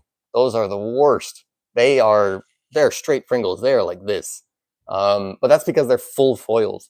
The other foil types are less prone to curling, especially the ones with like the foil around the border. I don't remember those curling very much, but the ones that the EE foils, which are like the foiling on in the middle, which I think is the nicest one, those I think do curl a bit, but not as much. Nothing like Assassin Strike. Assassin Strike is nuts. Distribution, Luke mentions, distribution usually hates Kickstarter because stores usually get their product in bulk from Kickstarter first, and it hurts their bottom line from pushing the product. Yeah, I understand. Obviously, but you know what? There's an argument against that because I'm pretty certain that distribution would be selling product at a lower price than Kickstarter does to stores. And as we've seen now in the description for Kickstarter, I don't think there's anything particularly unique, other than maybe the box toppers, the draft cards, from the Kickstarter itself. So I guess we'll see. Man, you guys are fast this time. That's awesome. All right, so let's roll again then. 15. Walter, got another card. Another Warlord. Yes, you got a Lady of Mercy. She is janky. She is all kinds of janky. Am I frozen? Oh.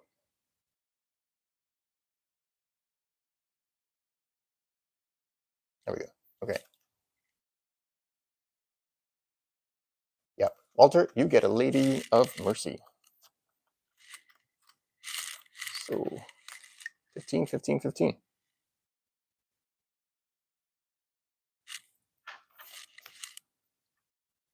You know the deal. Send me an email with your address. 12. Luke, you're getting one. I don't think you've won one yet, have you? You're getting a Logan. OG Logan. He's got his MRP now, so he's a lot better than he used to be. Luke. And one more roll. 2. Who is 2? Joshua. Joshua Klobe, you're getting a Warlord. Where are you joining us from? What's your favorite faction? And you're getting a Lord Gahid. Lord Gahid Relian. One of a lot of people's favorites. Yeah, he's one of the OGs. So you are 17, Joshua.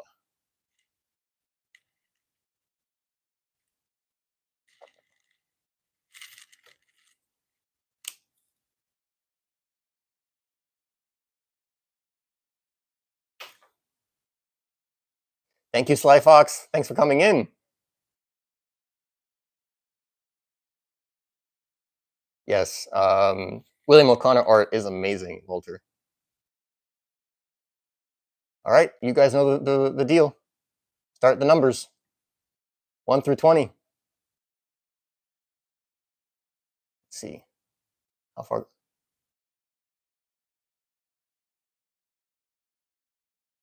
Yes, Gene mentions playing monks was always one of their favorites. The monks and mentalists were, unfortunately, also very stunted. A lot of people basically say that monks were like second-class fighters and the mentalists were like second-class wizards. A lot of their actions were shared, and there was definitely not a whole lot of support for them after Southern Kingdoms. Unfortunately, that is a common situation that happened throughout the AEG period. Things like the Reaver, for example. We never got another Reaver. Whether or not that was for some sort of trademark infringement, we never really heard. But it's a shame that we didn't get any more Reavers and eye stalks, because that's a huge fan favorite. Mitchell mentions he hopes so. Some Draco Liches for the elves. Yes, they have definitely confirmed that there will be dragons for every faction.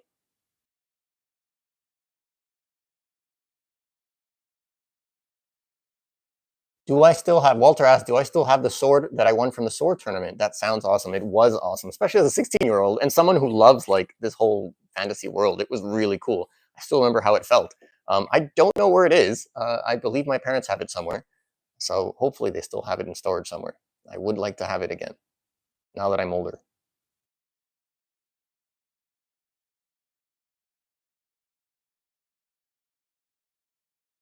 Richard mentions Desert Martyr, Raylor, Magic Bane, and Vorpal Blade. Yes, Raylor is nuts. Desert Martyr is also a great way for Raylor to score a critical hit. But what you're missing in that combo is that it's only a melee strike, so you need to find a way to hit that person. And so I had a friend that used to love Raylor Magic Bane, and his shtick was using I think it's called Use Magic Device. It's a level 5 rogue action, I think. It's rare, and you can use a wizard item. And then he would put the Crystal Sphere Staff on Raylor, which is a level 9 wizard item. And the Crystal Sphere Staff is spend order, perform a +4 range strike anywhere in the game.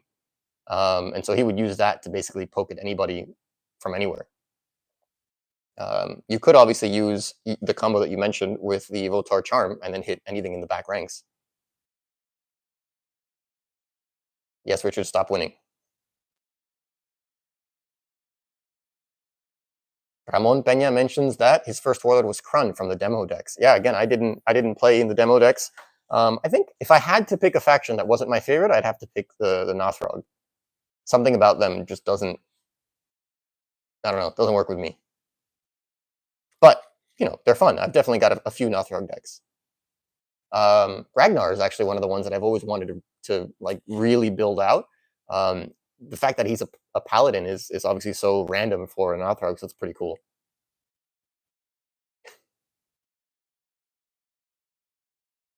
Chosen is my favorite. SW mentions, yep. There's some Chosen Warlords in here. I'm surprised we haven't got one yet. Wraith was his first Warlord, yep. Wraith, that I don't know how to pronounce, or what's correct, but yeah, lots of people. He's a huge fan favorite.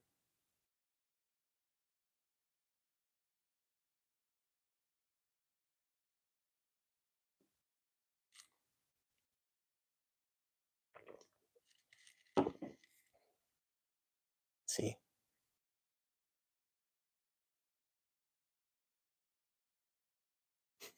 SW says that Adarimi is too much math. Yeah, you know, actually, he was a, or he is, well, he's no longer doing that. He's still alive, but he was a programming teacher. So math is definitely something that he enjoys. Computer programming.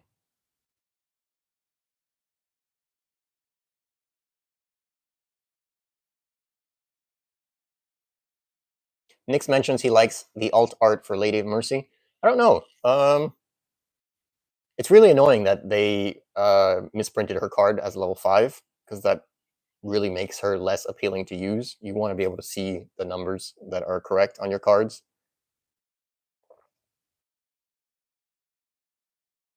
Everyone go and follow or subscribe to Slyfox. Slyfox is a great Warlord content creator as well.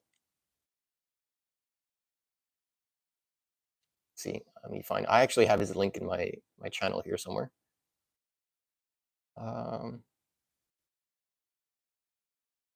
But I'll drop it in the chat.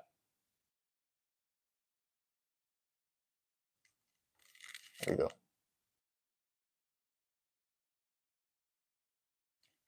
Modern Artifice, he mentions Andalwick and Monkey Paws. Yes, Andalwick has always been one of my other warlords that I wanted to play extensively. It's just so appealing to have 4 melee strikes outright. Yeah, and the fact that you can discard a card to perform an attack without spending to stun characters has always been something like you have to be able to break that, and he'd be pretty powerful in the front rank. Let me see, I think you guys might be down to, yeah, you're down to the 20s.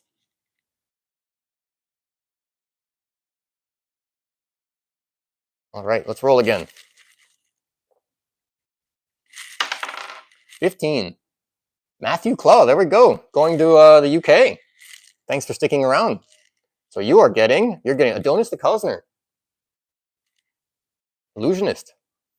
What faction do you play, Matt? Matthew? What do you go by? Let's see, 17, 18. And Claw.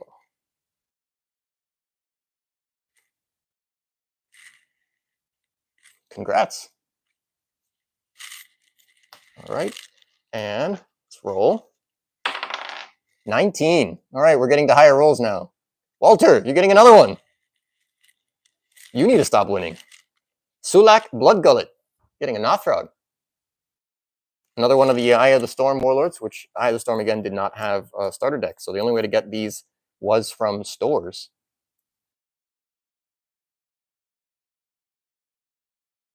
That is 19, Walter. 19. All right, one more. 1. There we go. Roll a 1. Fumble. Luke Butler. Get another one. Let's see. You're getting a Jalik. Did you get that last time? Nope, that was for Walter. All right. So Luke, you're getting a Jalik. Again, the Shaman. Hopefully he'll have a lot more support in this 5th edition.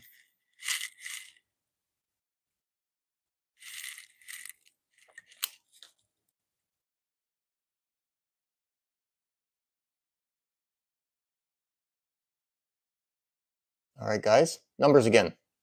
1 through 20.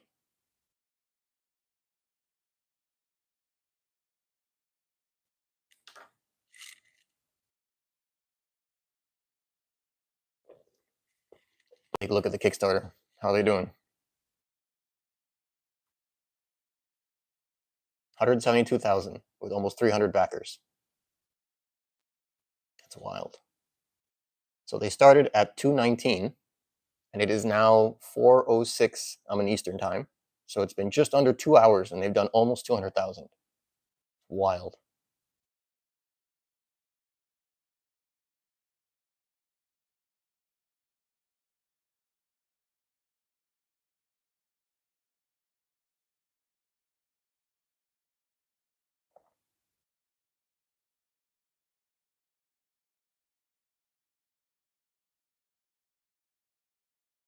So Walter mentions that he tried to play a Bloody Mistress. Yeah, Bloody Mistress, not a huge fan. I feel like the Chosen definitely needs some more warlords. I wish they would give us some more stuff. They have mentioned that they will be bringing the Chosen back as multi-faction characters at some point, but I don't think they're going to do that at all in this base set. So hopefully in one of the next expansions. They mentioned that they'll be doing about 3 expansions per year. So hopefully in one of the soon-to-be coming expansions, we'll have some Chosen cards. And if not, hopefully they will be doing a direct-to-player product that gives us some more Chosen stuff. Mitchell says he always pronounced it like Wraith. I always pronounce it like Wrath. I don't know why.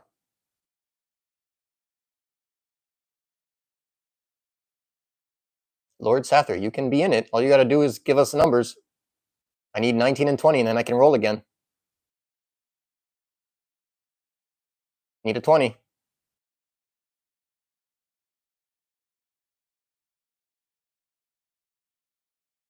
Heavy, but if anyone...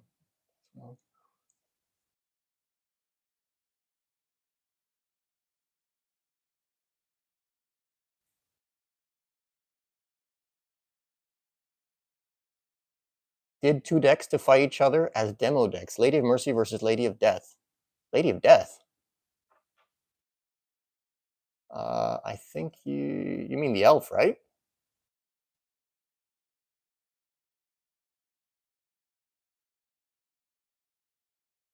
Let's see, Lady of Pain.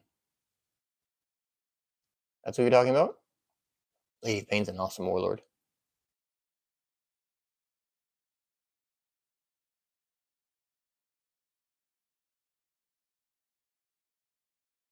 Yeah, Modern Artifice mentions that he's excited that they're going to be bringing the Challenge Lords back as well. Yes, they also mentioned they're going to be doing a different type of Challenge Lord. The guys that are behind the Kickstarter, I believe, played a lot of WoW as well, which I know some of you guys mentioned earlier. And they were inspired. I think WoW had like Challenge Lords that you could play against solo or something.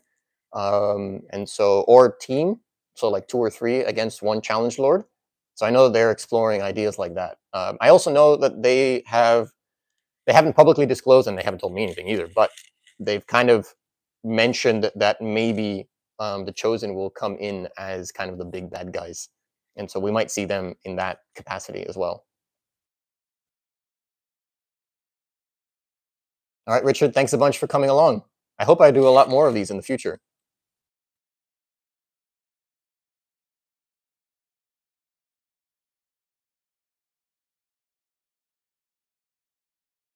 What has to happen for the game to be put on TCG Player? On a Killer 81 mentions. I think the guys behind the Kickstarter are pushing for that. I know that TCG Player actually did do an article about Warlord, so they know that we exist. TCG Player Warlord. Let me see if I can find the article.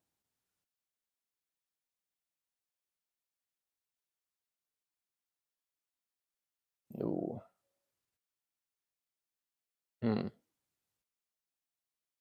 Try one more time, CCG.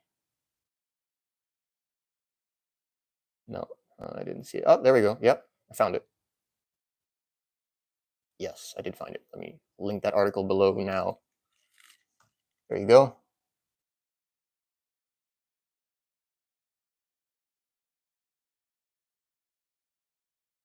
Oh, wow, did you guys already get to 20 again? Okay, awesome. All right, let's roll. 10. Modern Artifice, you're getting one. You are getting a Sulak, the Nothrog again, from Eye of the Storm. Send me an email with your address, and I will ship that out to you. So that is number 21.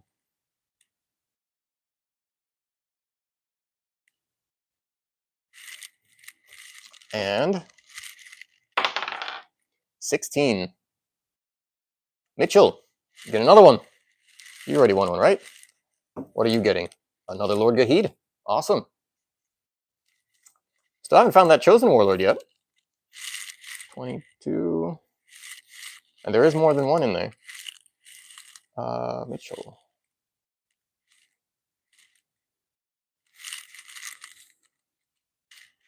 And one more roll. 1 for the fumble. Who is my 1? Nix. There you go, Nix. You're getting 1. Let's see. Not looking. You're getting. There we go. Chosen. Naram Sin. So I almost made top 8 at Gen Con when 4th edition was launched. Way back in 2008. That was a lot of fun. 23. Please send me an email with your address so I can get that to you. And let's go. 1 through 20 again, guys.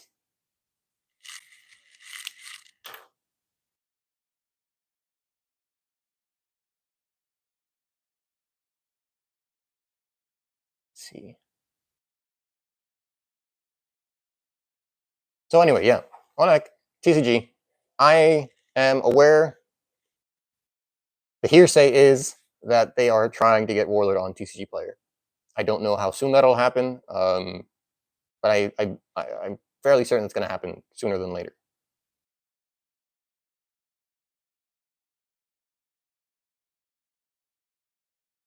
Yeah, I think that's what I never played WoW, but I think that's what they called them.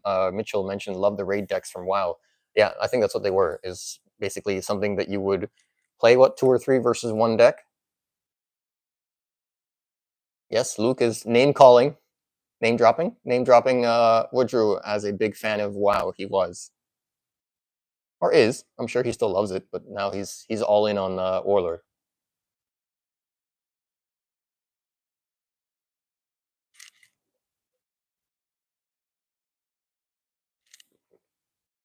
I have not heard anything about Card Market though.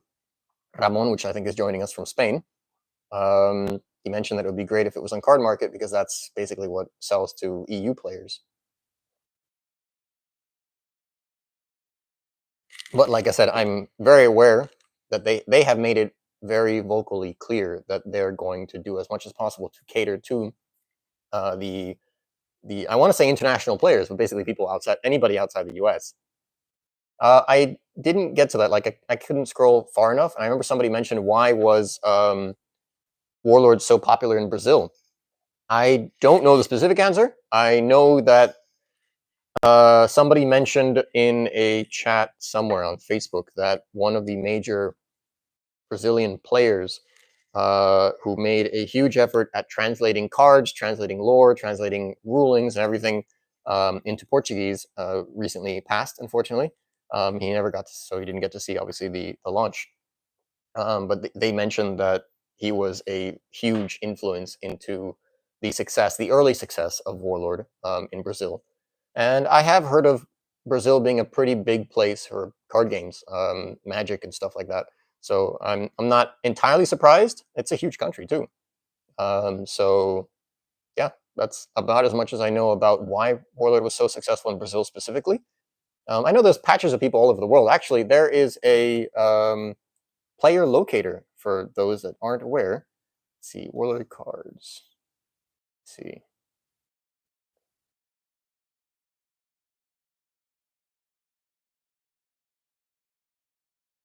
Where is this? Find players near you. Here we go. So I'm sure this will be updated into a more friendly format, but there is, I'm linking it into the chat now, there's a player locator to find people that play near you.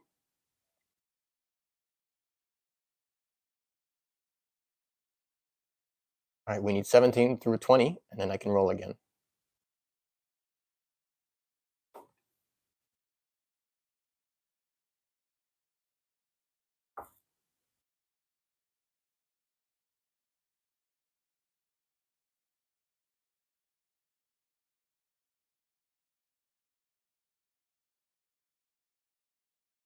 Oh, Mitchell has left us. Thanks a bunch for joining, Mitchell. I need 18, 19, and 20, guys.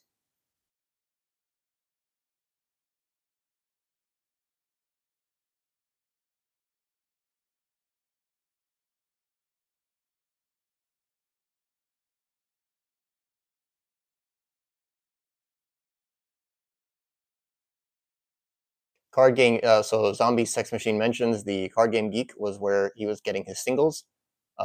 Yes, the Card Game Geek. There's 2 or 3 different websites that have Warlord singles. Card Game Geek is probably the biggest one. For better or for worse, they're in Italy, and so if you are buying from the US, then it will take you 2 or 3 weeks to get your cards. But they do get there, and they're very dependable. And they have probably one of the best varieties of singles for Warlord in the world.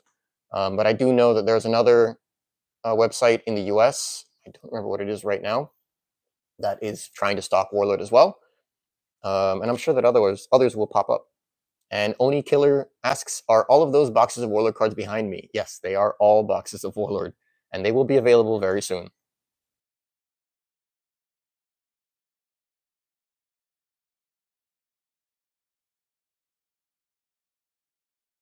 I genuinely don't have anywhere else to kind of really record, so figured why not.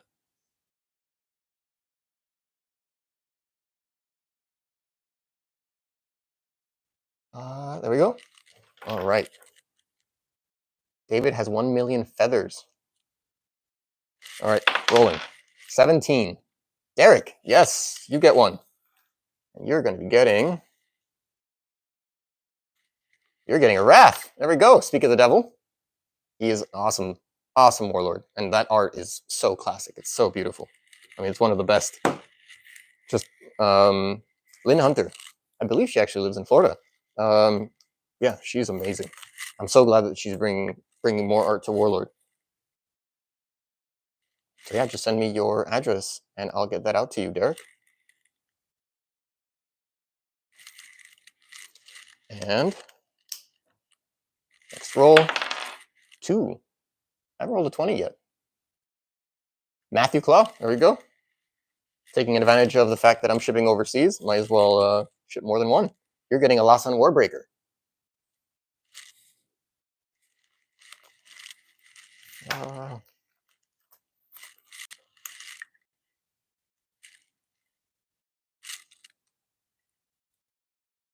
You are there.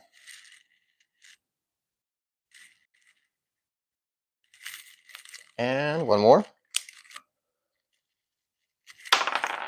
20. There we go. Finally rolled a 20. Modern Artifice. Nice. Getting another one. And you're getting a Frost. Dwarf Warlord.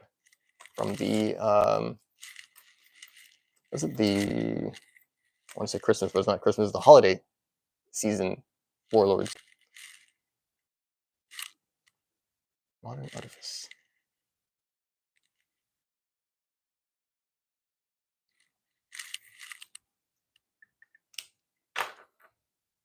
Yes, I do have a lot of Phoenix Feathers. Thoughts on the dungeon card type? Neat, but slowed the game down is how I found them to be. So, dungeons. I think that they're really cool, and it's a shame that we don't have more dungeons. Winter Warfare, yes. Yeah, the dungeons, no problem. My pleasure. It was actually Daniel's idea. He didn't tell me to do it, but I saw him doing a Warlord giveaway, and I thought that this would be a really cool medium and an amazing day to do this. Yeah, so dungeons. I really enjoyed dungeons, and I think that it's a shame there aren't more. Same thing as the Chosen. It's a shame there aren't more dungeons in the game, more variety to be able to really play with them. And I think that they also only existed in a very small period of Warlord's history, which was an Epic Edition, basically.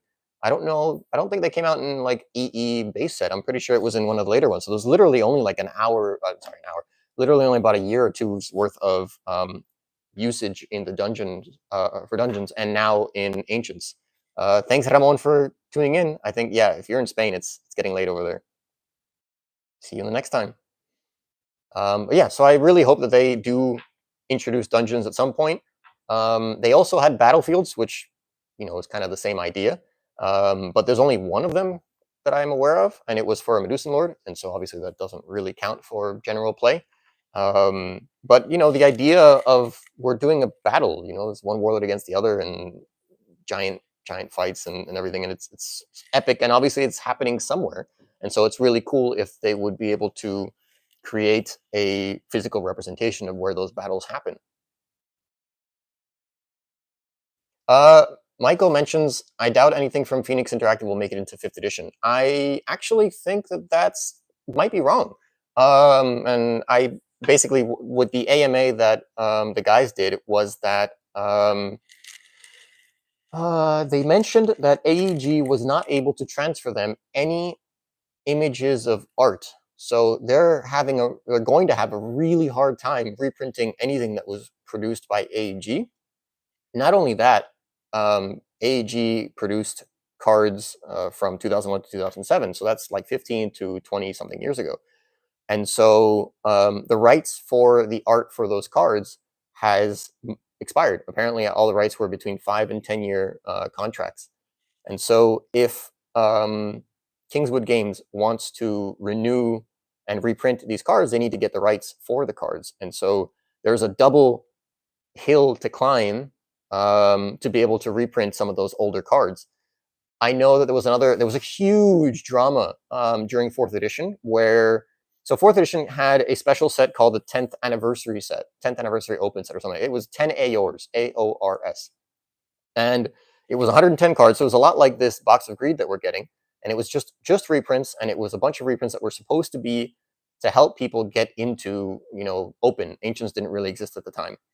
And that I can remember. I might be wrong about that, but I'm pretty sure that it didn't really exist. It was mostly just 4th edition and open. And so that was actually like a player voted product.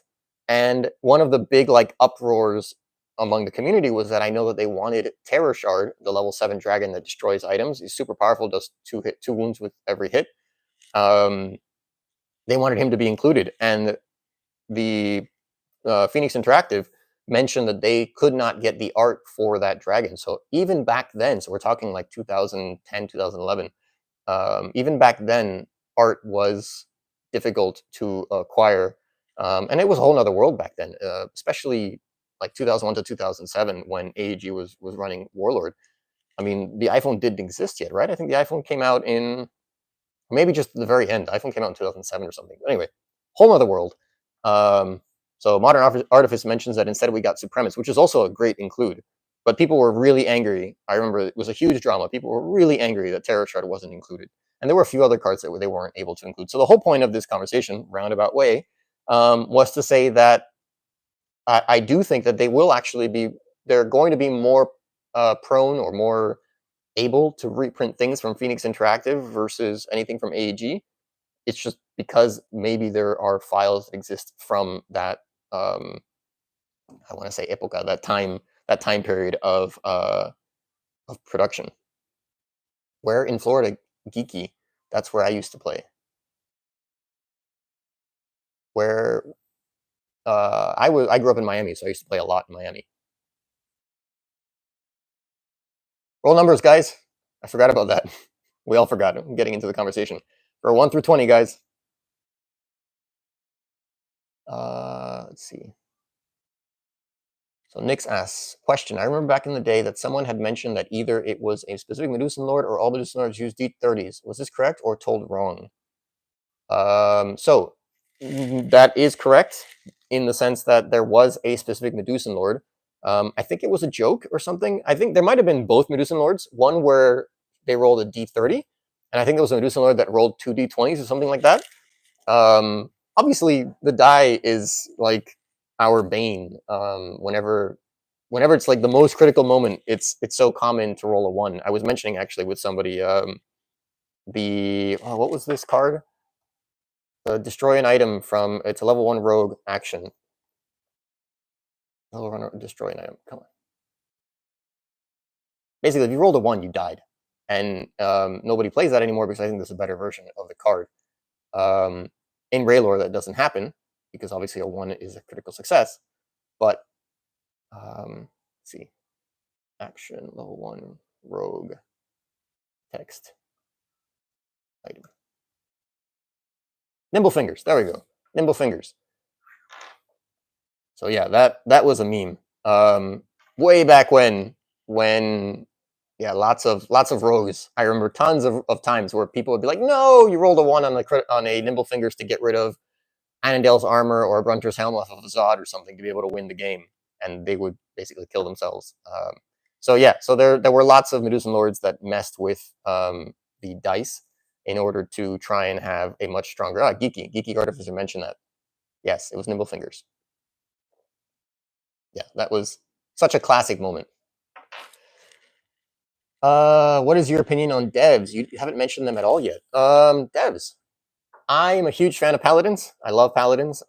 So I have played, Sir Alaron. I'm surprised that they're including him, but that's awesome that they're including him.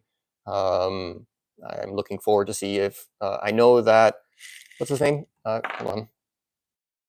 The new art for Jason. He's escaping my name right now. This artist, really famous artist. I'm doing B Accordlands. Advanced Mercenary Cleric Mercenary Set Champions.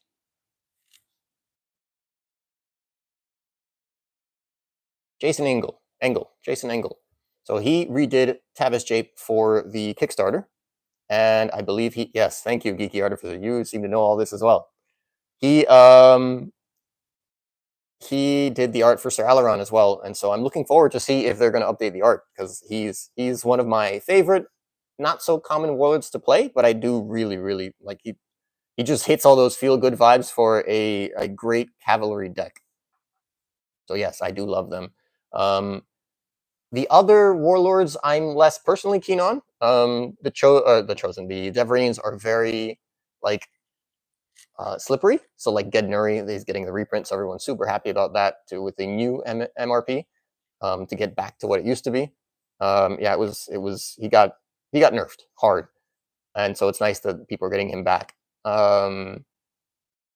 Engel did Tursath. That was my favorite warlord art in a card. Yeah. There's a lot of people that really love the Abyssals, so it would be really cool to see more Abyssals. We need 15 through 20, guys, so I can roll again. Yeah, so the devs. Yeah, my big thing with devs is the Paladins. I think that's the best subclass for them. I think the Wizards are pretty cool as well. I'm not a huge fan of the Clerics, and I think my experience is that people are also not the biggest fans. Like the least popular faction, I think, are devs and elves, surprisingly, clerics, in my experience in buying and selling Warlord in the past.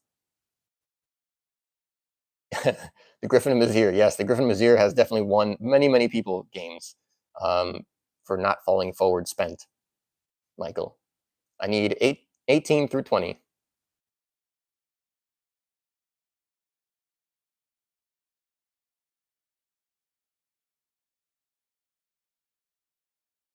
Oh, yeah, Michael Draven mentions the ML that rolled, the Musin Lord that rolled 2d30s, crit on 10, 20, 30, killed by Aiden from Michigan. Yes, Aiden is a legendary, a legendary Warlord player.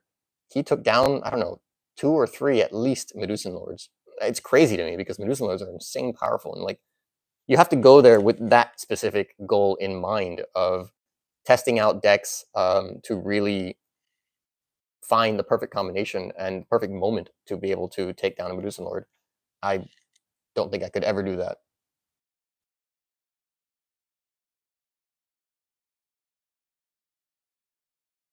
Geeky Artificer mentions Boca Raton, a store called Lost Realms.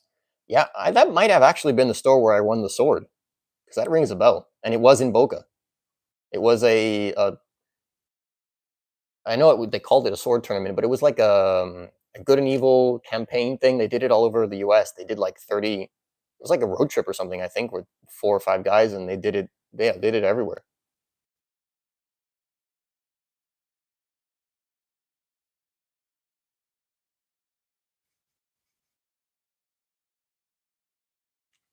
Yeah, Gigi Artificer mentions good times and challenge lords, but there were a problem with there were dramas. Like it's Florida. That's to be expected.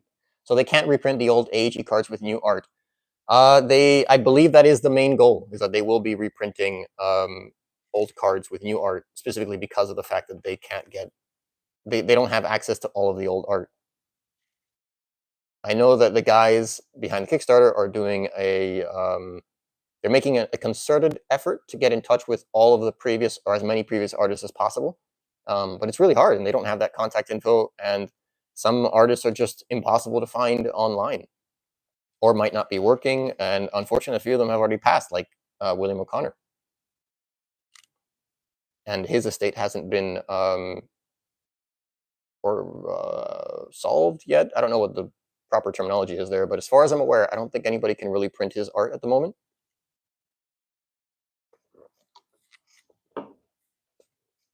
All right. Thank you, Selby, for 20. Let's see what we roll. 13. And that is Nyx. You get another one. You're getting a Narm Sim. So again, I think Narm Sim, I have a deck with him where I tried to go Uber in the first turn. Again, it's really hard. Unfortunately, it's not easy to win when you're killing your own characters. And then when you're not the elves and you can't just necro them back into play. Nyx. And 8. Subgenius. You're getting another one. And that is another Sir Bobby. Again, something about those 3 strikes is just super classic. That is 28.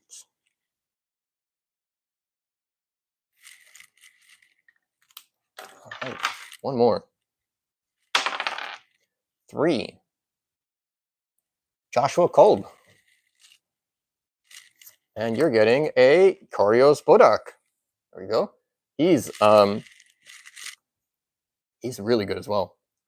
Somebody mentioned, earlier, the Vorpal Blade. So yeah, he uses the what is it called? Death from above, something. Basically, you can strike anywhere. Someone remind me. I'm terrible with names. Very powerful card, level 4 wizard card.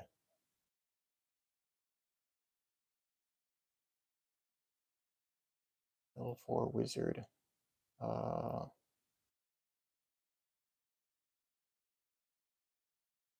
Nope. Maybe not. But anyway, basically he has a combo where you can just kill one of your characters. Your next strike is a critical success. If you can put on the War Ring, then you make him a fighter, and then he can equip the Vorpal Blade, and then he can use that to strike anybody in the game and win. Joshua. And that is 29. All right, not quite at 100 yet. We'll go for a little while longer. Let's see. Oni Killer asks, what steed did you prefer to use? Actually, I really liked, I'm a janky player. I'm not the best player in the world at all, anywhere near it. But, the point is to make it fun. And I really enjoyed playing Icarus. And I love the fact that Icarus can ready an item immediately. And that the Crux steed, like an undead steed, comes into play spent, but you can ready it to move 2 ranks. And so that, to me, was really cool. Just throw on a steed and being able to jump to the front rank in, order 2. And his stats aren't amazing, but they're not terrible either. There's other warlords out there that have much worse stats, and he has like it's +6, +5 strikes and 15 AC. Yeah, and then if you were able to get his shield on there, 18 AC, so he's pretty good. So yeah, Crux Steed was one of my janky favorites. And then as a paladin, I love what is it? The paladin steed, V something steed. Let's see, paladin. They get riding.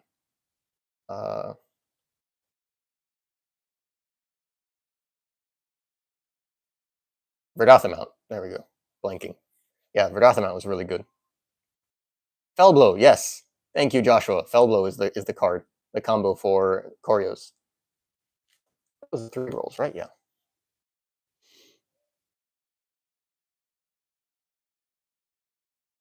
Zombie Sex Machine asks, speaking of art, do you own any Warlord artwork? I feel blessed to own the art for Cole and Feldspar Gargoyles. Ah, so you like the dwarves and gargoyles. I yes, I do have at least one piece of art. I have another one that I haven't been able to disclose, but I do have some art for Warlord, which is really cool. At some point, I'll reveal it, but it is awesome. It's amazing to have a piece of Warlord art, especially when we're talking about art that is like 20 years old. So yeah, I do have a few, and not many. I only have two official, and I have one print that is really cool, which I think is from a unfortunately deceased artist. So yeah, also it was hard to find any information about it, but I picked that up recently, and that was pretty cool as well. Let's see, yes, Jason Engel is an amazing artist, and it's awesome that they're bringing him back.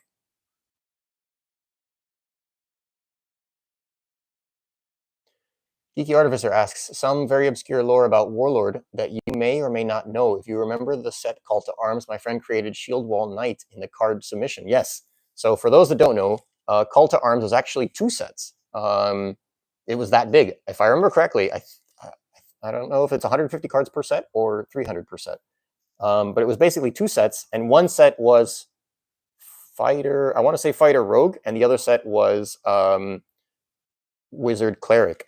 And so it was Call to Arms Power and Call to Arms Glory. There we go. So Power was Wizards, Glory was Fighters. That's what I remembered. And so it was like a teal, blue, and an orange. And yeah, it was all player submitted. And it's crazy how powerful that those sets were. They've matured extremely well versus a lot of the other sets, both in value and power. I mean, Adarimi is coming out of there. Kafka is coming out of there. There's so many really powerful warlords that came out of those sets. Yes, roll numbers again. 1 through 3. We need 4 through 20.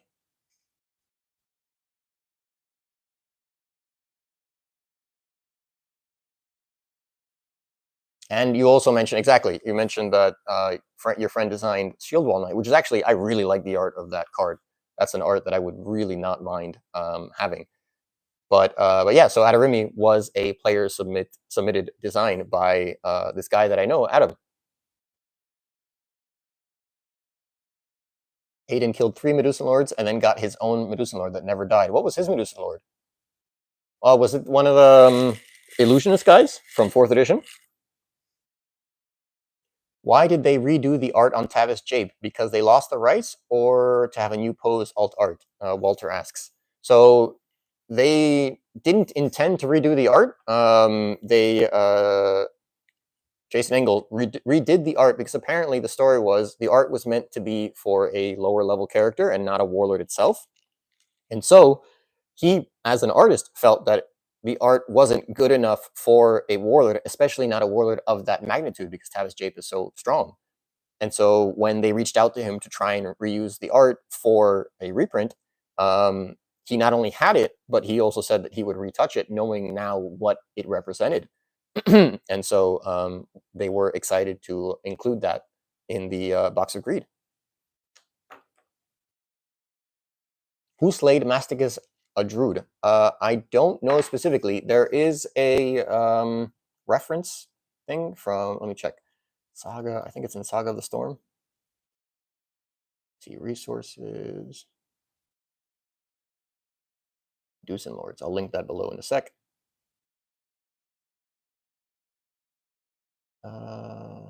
Yes, unfortunately, I do not have any Paladin Medusan Lords. I would love to own one, but I do not have any. They are all either lost or in their forever homes. I don't see him listed in here. That's weird. But anyway, so I'll send this over now.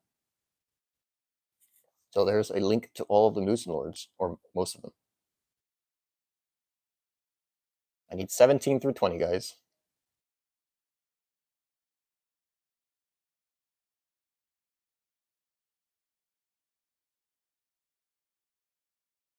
So yeah, Joshua, I have no idea who specifically slayed Masticus. I wish it was me. Found artist on Facebook. How I was able to get the paintings of Cole and Feldspar. Do you own any original? Yes. So yeah, I did. I do own 2. I'll disclose that. I own 2, and one of them is a lot cooler than the other one. The other one is still really cool. Oni Killer, are you participating in the rolls?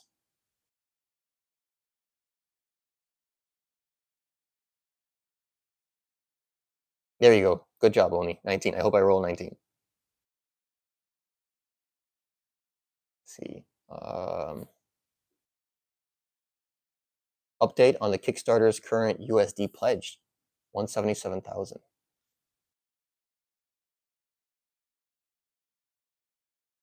180. 324 backers. And that was at... So we've been on for 2 hours. It's been 2 hours and 20 minutes that it's been live. So yeah.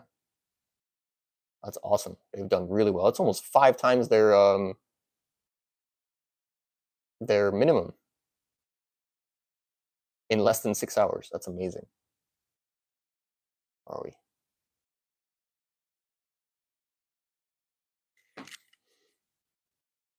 All right. Yes, everybody wants the Beholder Medusan. Who doesn't? I would love to have him. 9. And that is... Subgenius.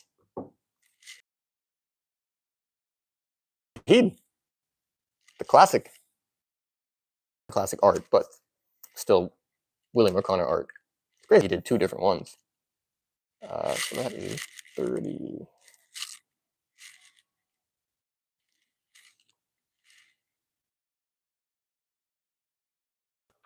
Next roll. That'll be 3. Zombie Sex Machine. Awesome. You'll be getting...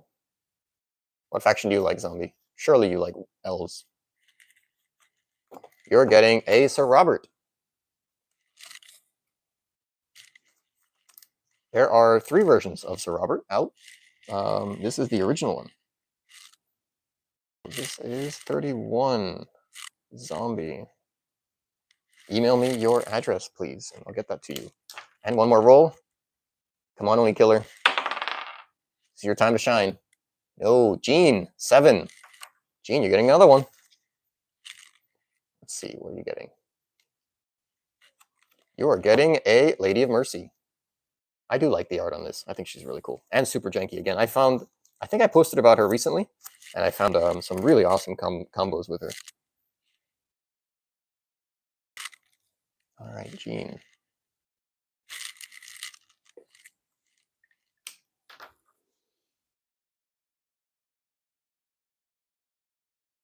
Nice to see that I'm still going. Yeah, this is my first time, so I'm glad that I've been able to go this long. That's awesome. Thanks for sticking around, guys. You guys are awesome.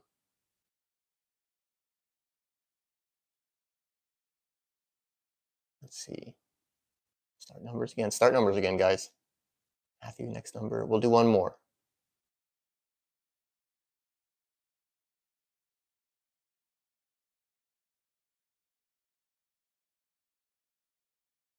Everyone wants a Terror of Inspire. That was Josh that put him down. Is it really Josh?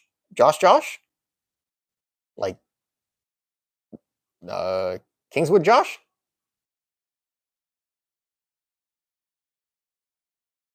Scott Lambert says, I threw all my Dragonlords to Mythilgen and lost like I should have. She was my real... Yeah, I'm so mad about... I'd never expect to win against a Medusan Lord. But Mythilgen was available for purchase on eBay as an auction. And the auction ended while I was on the Great Wall of China. And there was no internet. And I could not bid, and it drove me nuts. And it still haunts me to this day. Not only Mythilgen, but one of the chosen, I think like a chosen dragon or something, one of the more obscure Medusan Lords. So 2 Medusan Lords were for sale, and both of them ended while I could not bid. And that was hard, that was terrible. That was so bad. It haunts me. It still haunts me. Did my camera freeze? Let's see. I assume you guys can still hear me. Yes. Let me see.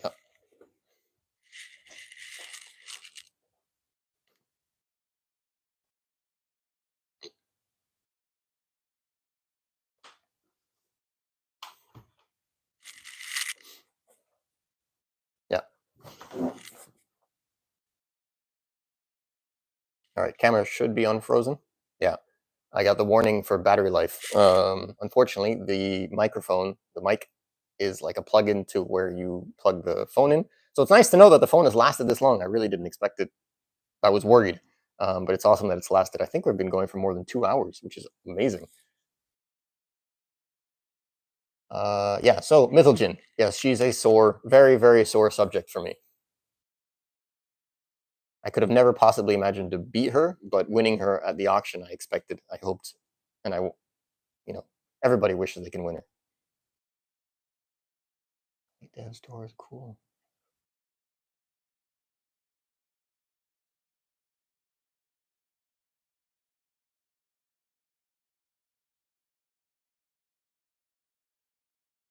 Modern Artifice says, no, Hector slayed him. Yeah, I heard. Yeah, that's right. You're right that you mentioned that. Somebody else mentioned that in the Discord recently, that Hector from Mexico actually slayed him, I think, in California. And no, I actually think it's Carter that owns him right now. All right, last one, guys. 10 through 20. Throw any other questions.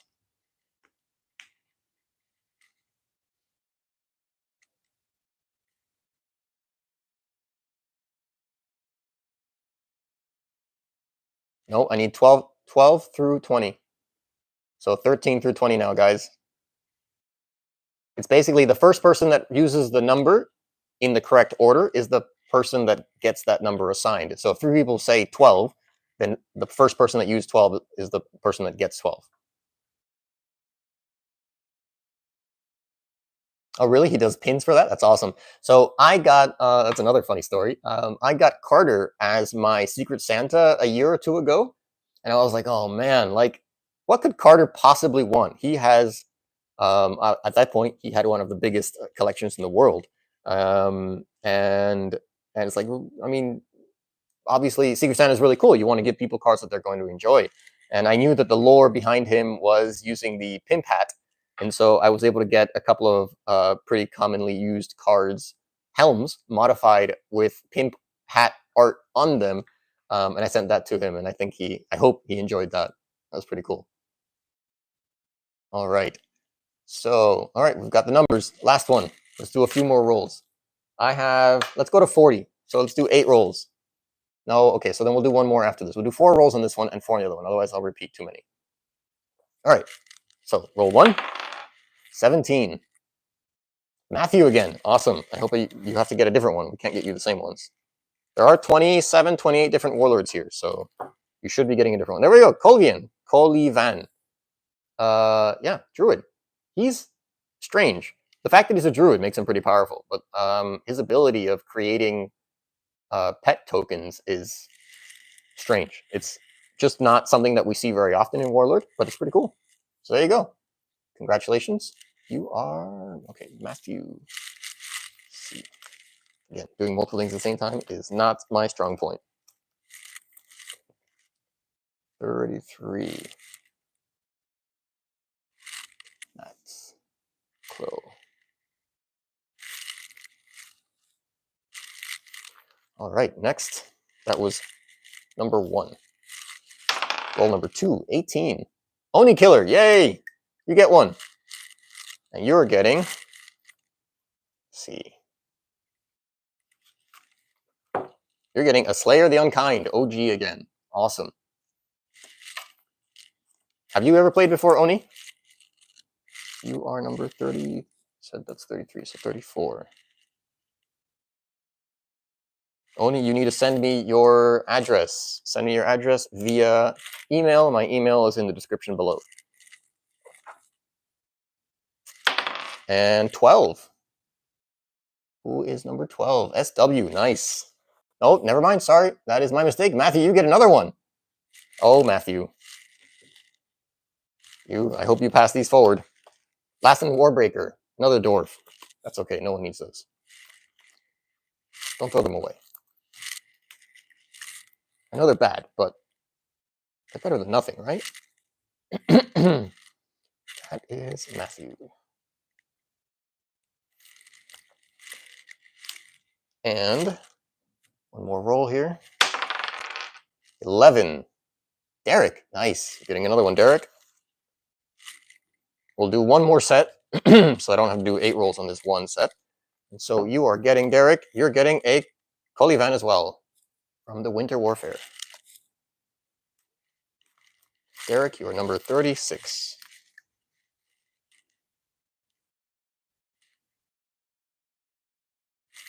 Congratulations. All right. We'll have a little bit more of a conversation. And yeah, so let's do one more set of numbers, guys. 1 through 20. Go for it.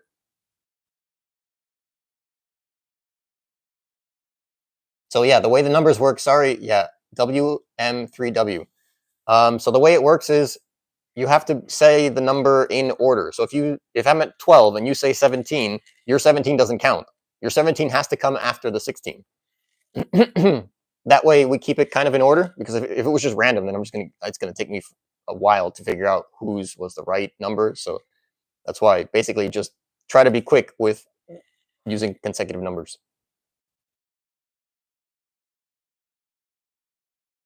I'm surprised it worked. It was hard getting going at the beginning, but it's worked pretty well so far.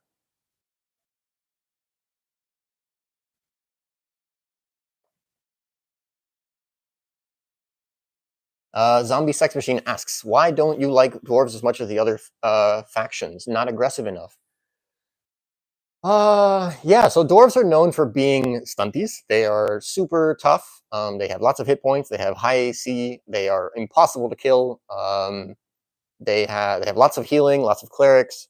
And not only that, there's the warlord. I don't remember his name right now, but the warlord that has the inversed starting army, or rather standing army, I guess you can call it. But basically, he starts normally. He has the 3-2-1, but his ranks don't become illegal where you have one too many characters in the rank before it. So you basically can have one character in the front rank, 2 in the second, 3 in the third, 4 in the fourth, and so it's just impossible to break through his ranks. He's one of the most difficult warlords to chew through, and so that's what just makes it relatively slow play. Like I enjoy build, but it is frustrating when it's impossible to make wounds because they just heal so much. And in general, I'm just piling on to like the general dwarven hate. I don't have too much of a problem with them. I do have a couple dwarven decks. So I basically before way back in 2020, when that all the craziness happened in the pandemic and everything, I did a major sale of Warlord and I got rid of 95% of my collection, and I spent a lot of time building my forever decks. And so I did like 110. I designed about 110 decks, which I have been wanting to share, and I just have not had the time. And now things are going to change, obviously, with the new cards, so it's going to make everything impossible. But anyway, the point is that I have these 110 forever decks, which are no longer forever decks. And yeah, I basically went around and tried to make a deck out of any warlord that had ever really piqued my interest. As like, oh, I really love. You know, you always have that, like, oh, I'd love to have a deck out of this warlord, but it's hard to actually sit down and design decks for every warlord that you've ever been interested in. And Warlord, up until now, has had like 260, I think, different warlords, 265 warlords in total. I think there's like 290 warlords, but of those, a bunch of them were reprinted. Like Lord Gahid, printed twice. Lady of Mercy was printed twice, etc., etc. And so yeah, so I do have decks for every single faction, of course. And at some point, I'd love to share them. And yeah, I will roll. I'll go ahead and roll. Yeah, we'll roll now and then keep chatting a little bit longer. Always a little bit more. 9. And that is Oni Killer. Yes, you get another one. Congratulations. We are giving you a... Ooh, Soren Hill. He's a weird one. He is an evil paladin from the Dwarves. And also not one that anybody's gotten yet. So congratulations. Where are you joining us from? Let's see. Oni.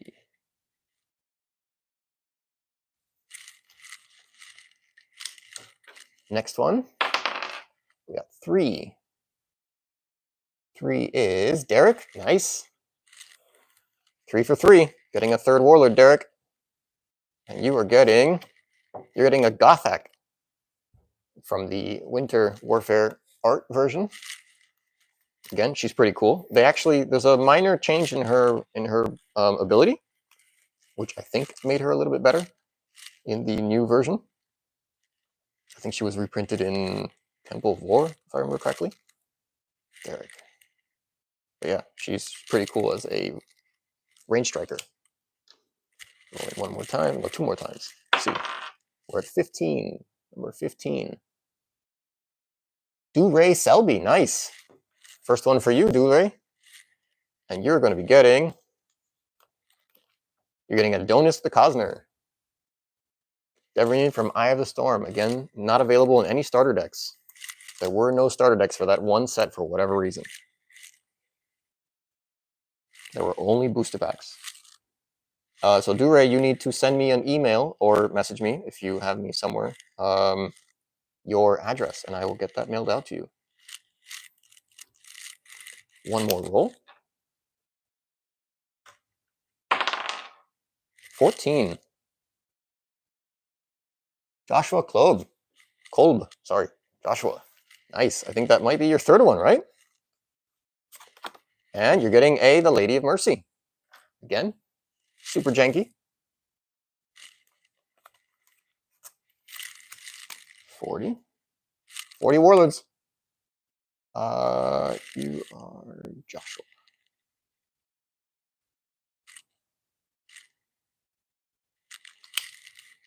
All right. Let's see. There's 22 people. All right, we'll do one more roll. One more roll. Maybe we can make it to 50. Let's see. Conversations. Where were we?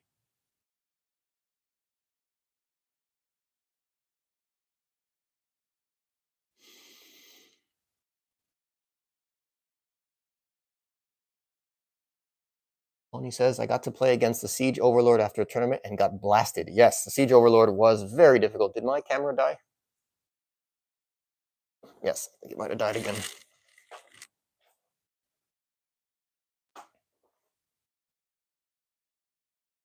Yep, we're down to 10%. One more roll.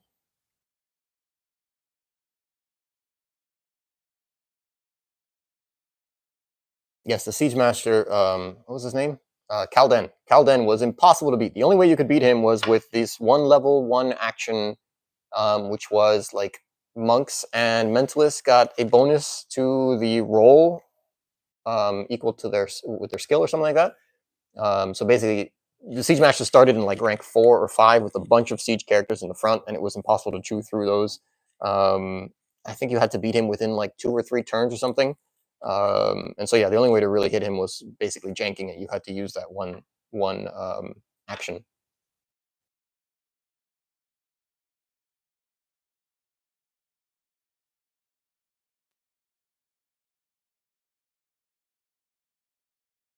Thanks, Matthew, for sticking around. I'm happy to be able to share the little bit or the bit that I know.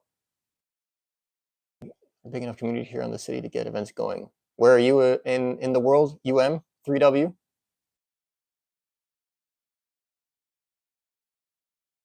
You talk to them. I was setting a learn to play tournament. Awesome, Walter. Yes, everybody needs to do that. We need to get out there and get people to learn how to play Warlord.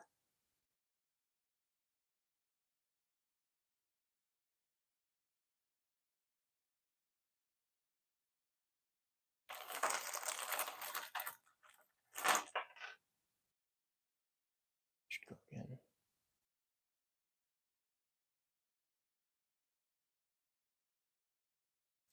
Modern Artifice mentions, I hope we get a new version of Limited Wish. I hope so too. Those were really cool.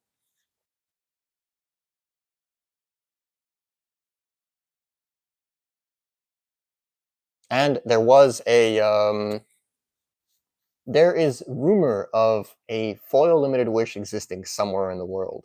I've never seen it, but a lot of people are looking for it.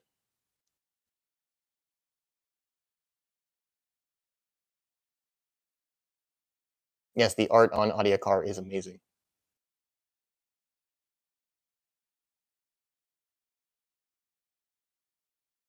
Oni, you're in South Florida or Central Florida. Unfortunately, it's still pretty far. 238 Warlords from the Accordlands. That's awesome.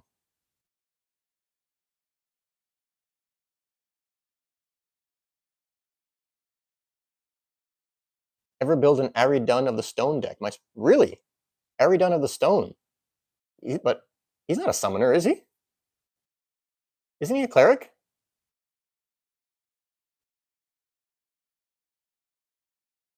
Yeah, Dwarf Warlord Gargoyle.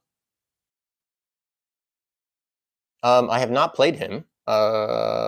If I play a gargoyle, I definitely go with the original. Sionguard. Sionguard was amazing. I'm a huge fan of like the bulk bonuses, so I really like the idea that he gives +1 to all of his, or +2, sorry, +2 attack to all of the gargoyles.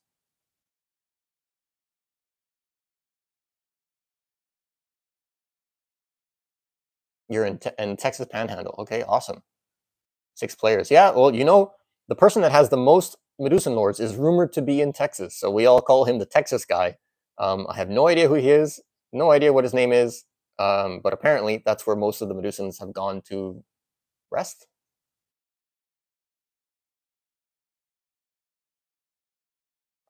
All right, last roll, guys. Last roll, and we gotta go. Thank you all for coming by, and I hope I see you guys for some more videos in the very near future. Here we go. Oh, 7. Matthew again. Look at you. And you're gonna get. I think you already got Adonis, didn't you? Adonis. Yeah. I'm gonna pull one more just in case, and I'll double check. And if you didn't get it, I'll give you the Adonis. If you did, I'll give you something else. And you're getting a Slayer. There we go. Slayer the Unkind.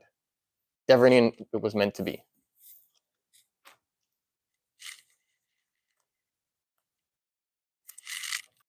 41.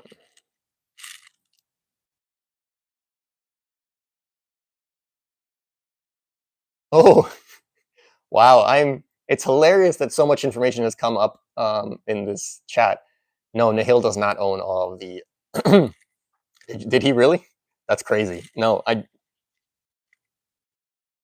can't be 100% certain because I don't know who Texas guy is, but I want to be 99% certain that it's not Nihil.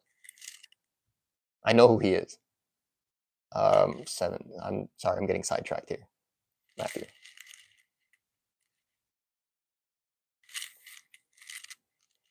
All right, that was roll number 1. Roll number 2. Oh, what is going on here? Yeah. I'm looking at the numbers, and I think that I might have done that wrong. That's Gene, not Matthew. Gene. Okay. Well, Gene. Sorry, Matthew. Gene got 7 first. So, see, this is why we want to do things in order. I'll double check and see that you got one of those. Regardless, you have both won, I think, 3 warlords each. So I think we're good. Shuffle that up and roll. 12. Joshua Kolb. Yes. I think that is your 3rd one as well. Congratulations. You're getting a Khan Malak. Another one of the Winter Warfare, and he's a ranger. He's really cool. I think it's super he's underplayed, but the fact that your other Free Kingdoms Rangers and Scouts have stealth +5 makes him pretty powerful. Stealth is an amazing feat. Probably one of the best. Stealth and marksmanship. Power attack would probably be the 3rd, I think. Here we go, Joshua. All right, 2 more rolls.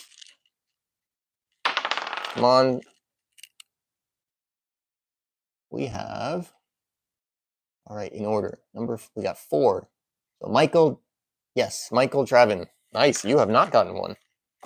So Michael, you are getting, you're getting a Sulak Blood Gullet. Nothrog Rogue.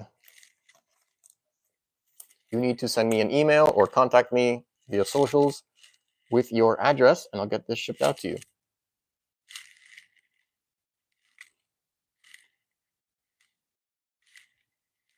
All right, one more. Last one. 17. 15, 16, 17. Matthew, there we go. You get one now anyway. Now I feel less bad about making that mistake. So now, Matthew, you're getting a Sorsha. We haven't gotten this art yet. Awesome. She's beautiful. I really like that art. Like, the original art is amazing, but that art is also really good. So 44.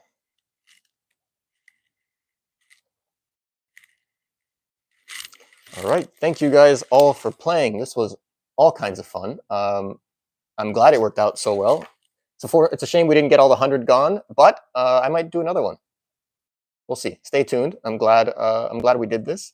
Let's see. I'll run through some quick questions, but my phone is going to die any second now.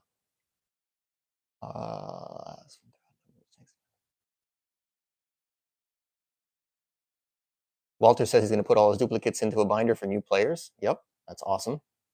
It's one of the best things about this community is people have been very, very kind to each other and helping. Everyone just wants to get people to play games with. There's just like playing online is a lot of fun, but there's something special about really playing in person. It's just so much more fun. And throwing dice is fun.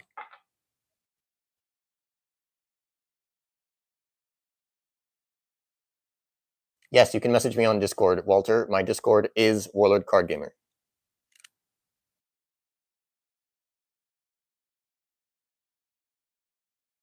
4E stealth or AEG stealth? I think 4E stealth is that. I mean, that's the most recent, and I believe that's the one that we're going to go with.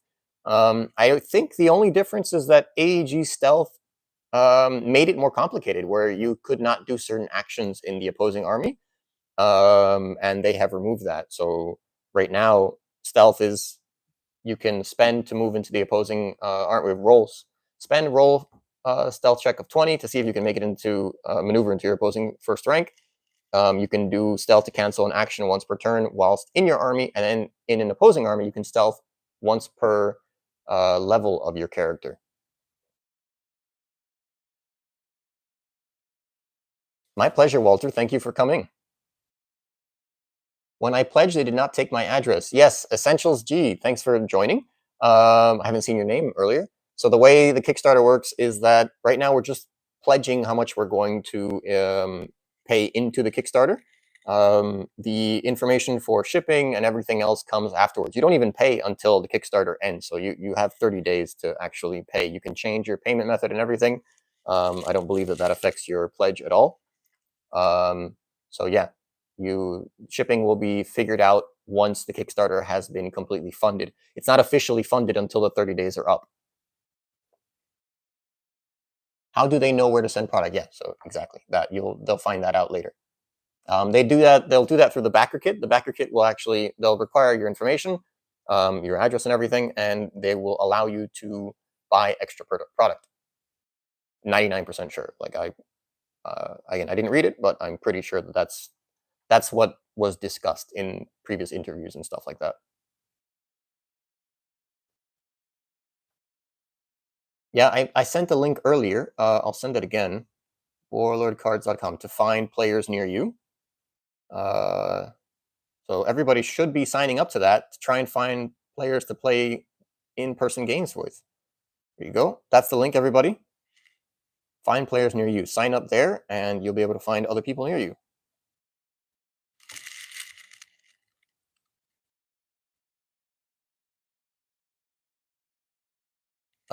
Gene asks, do you know if the Box of Greed reprints will be in the new design style? Yes, 100%. That's actually part of the advantage, per se, of what they're trying to do, is that they're trying to, that's why they started with like Elspret or different multi-class characters, is that they want to showcase the changes that they're making to the design of the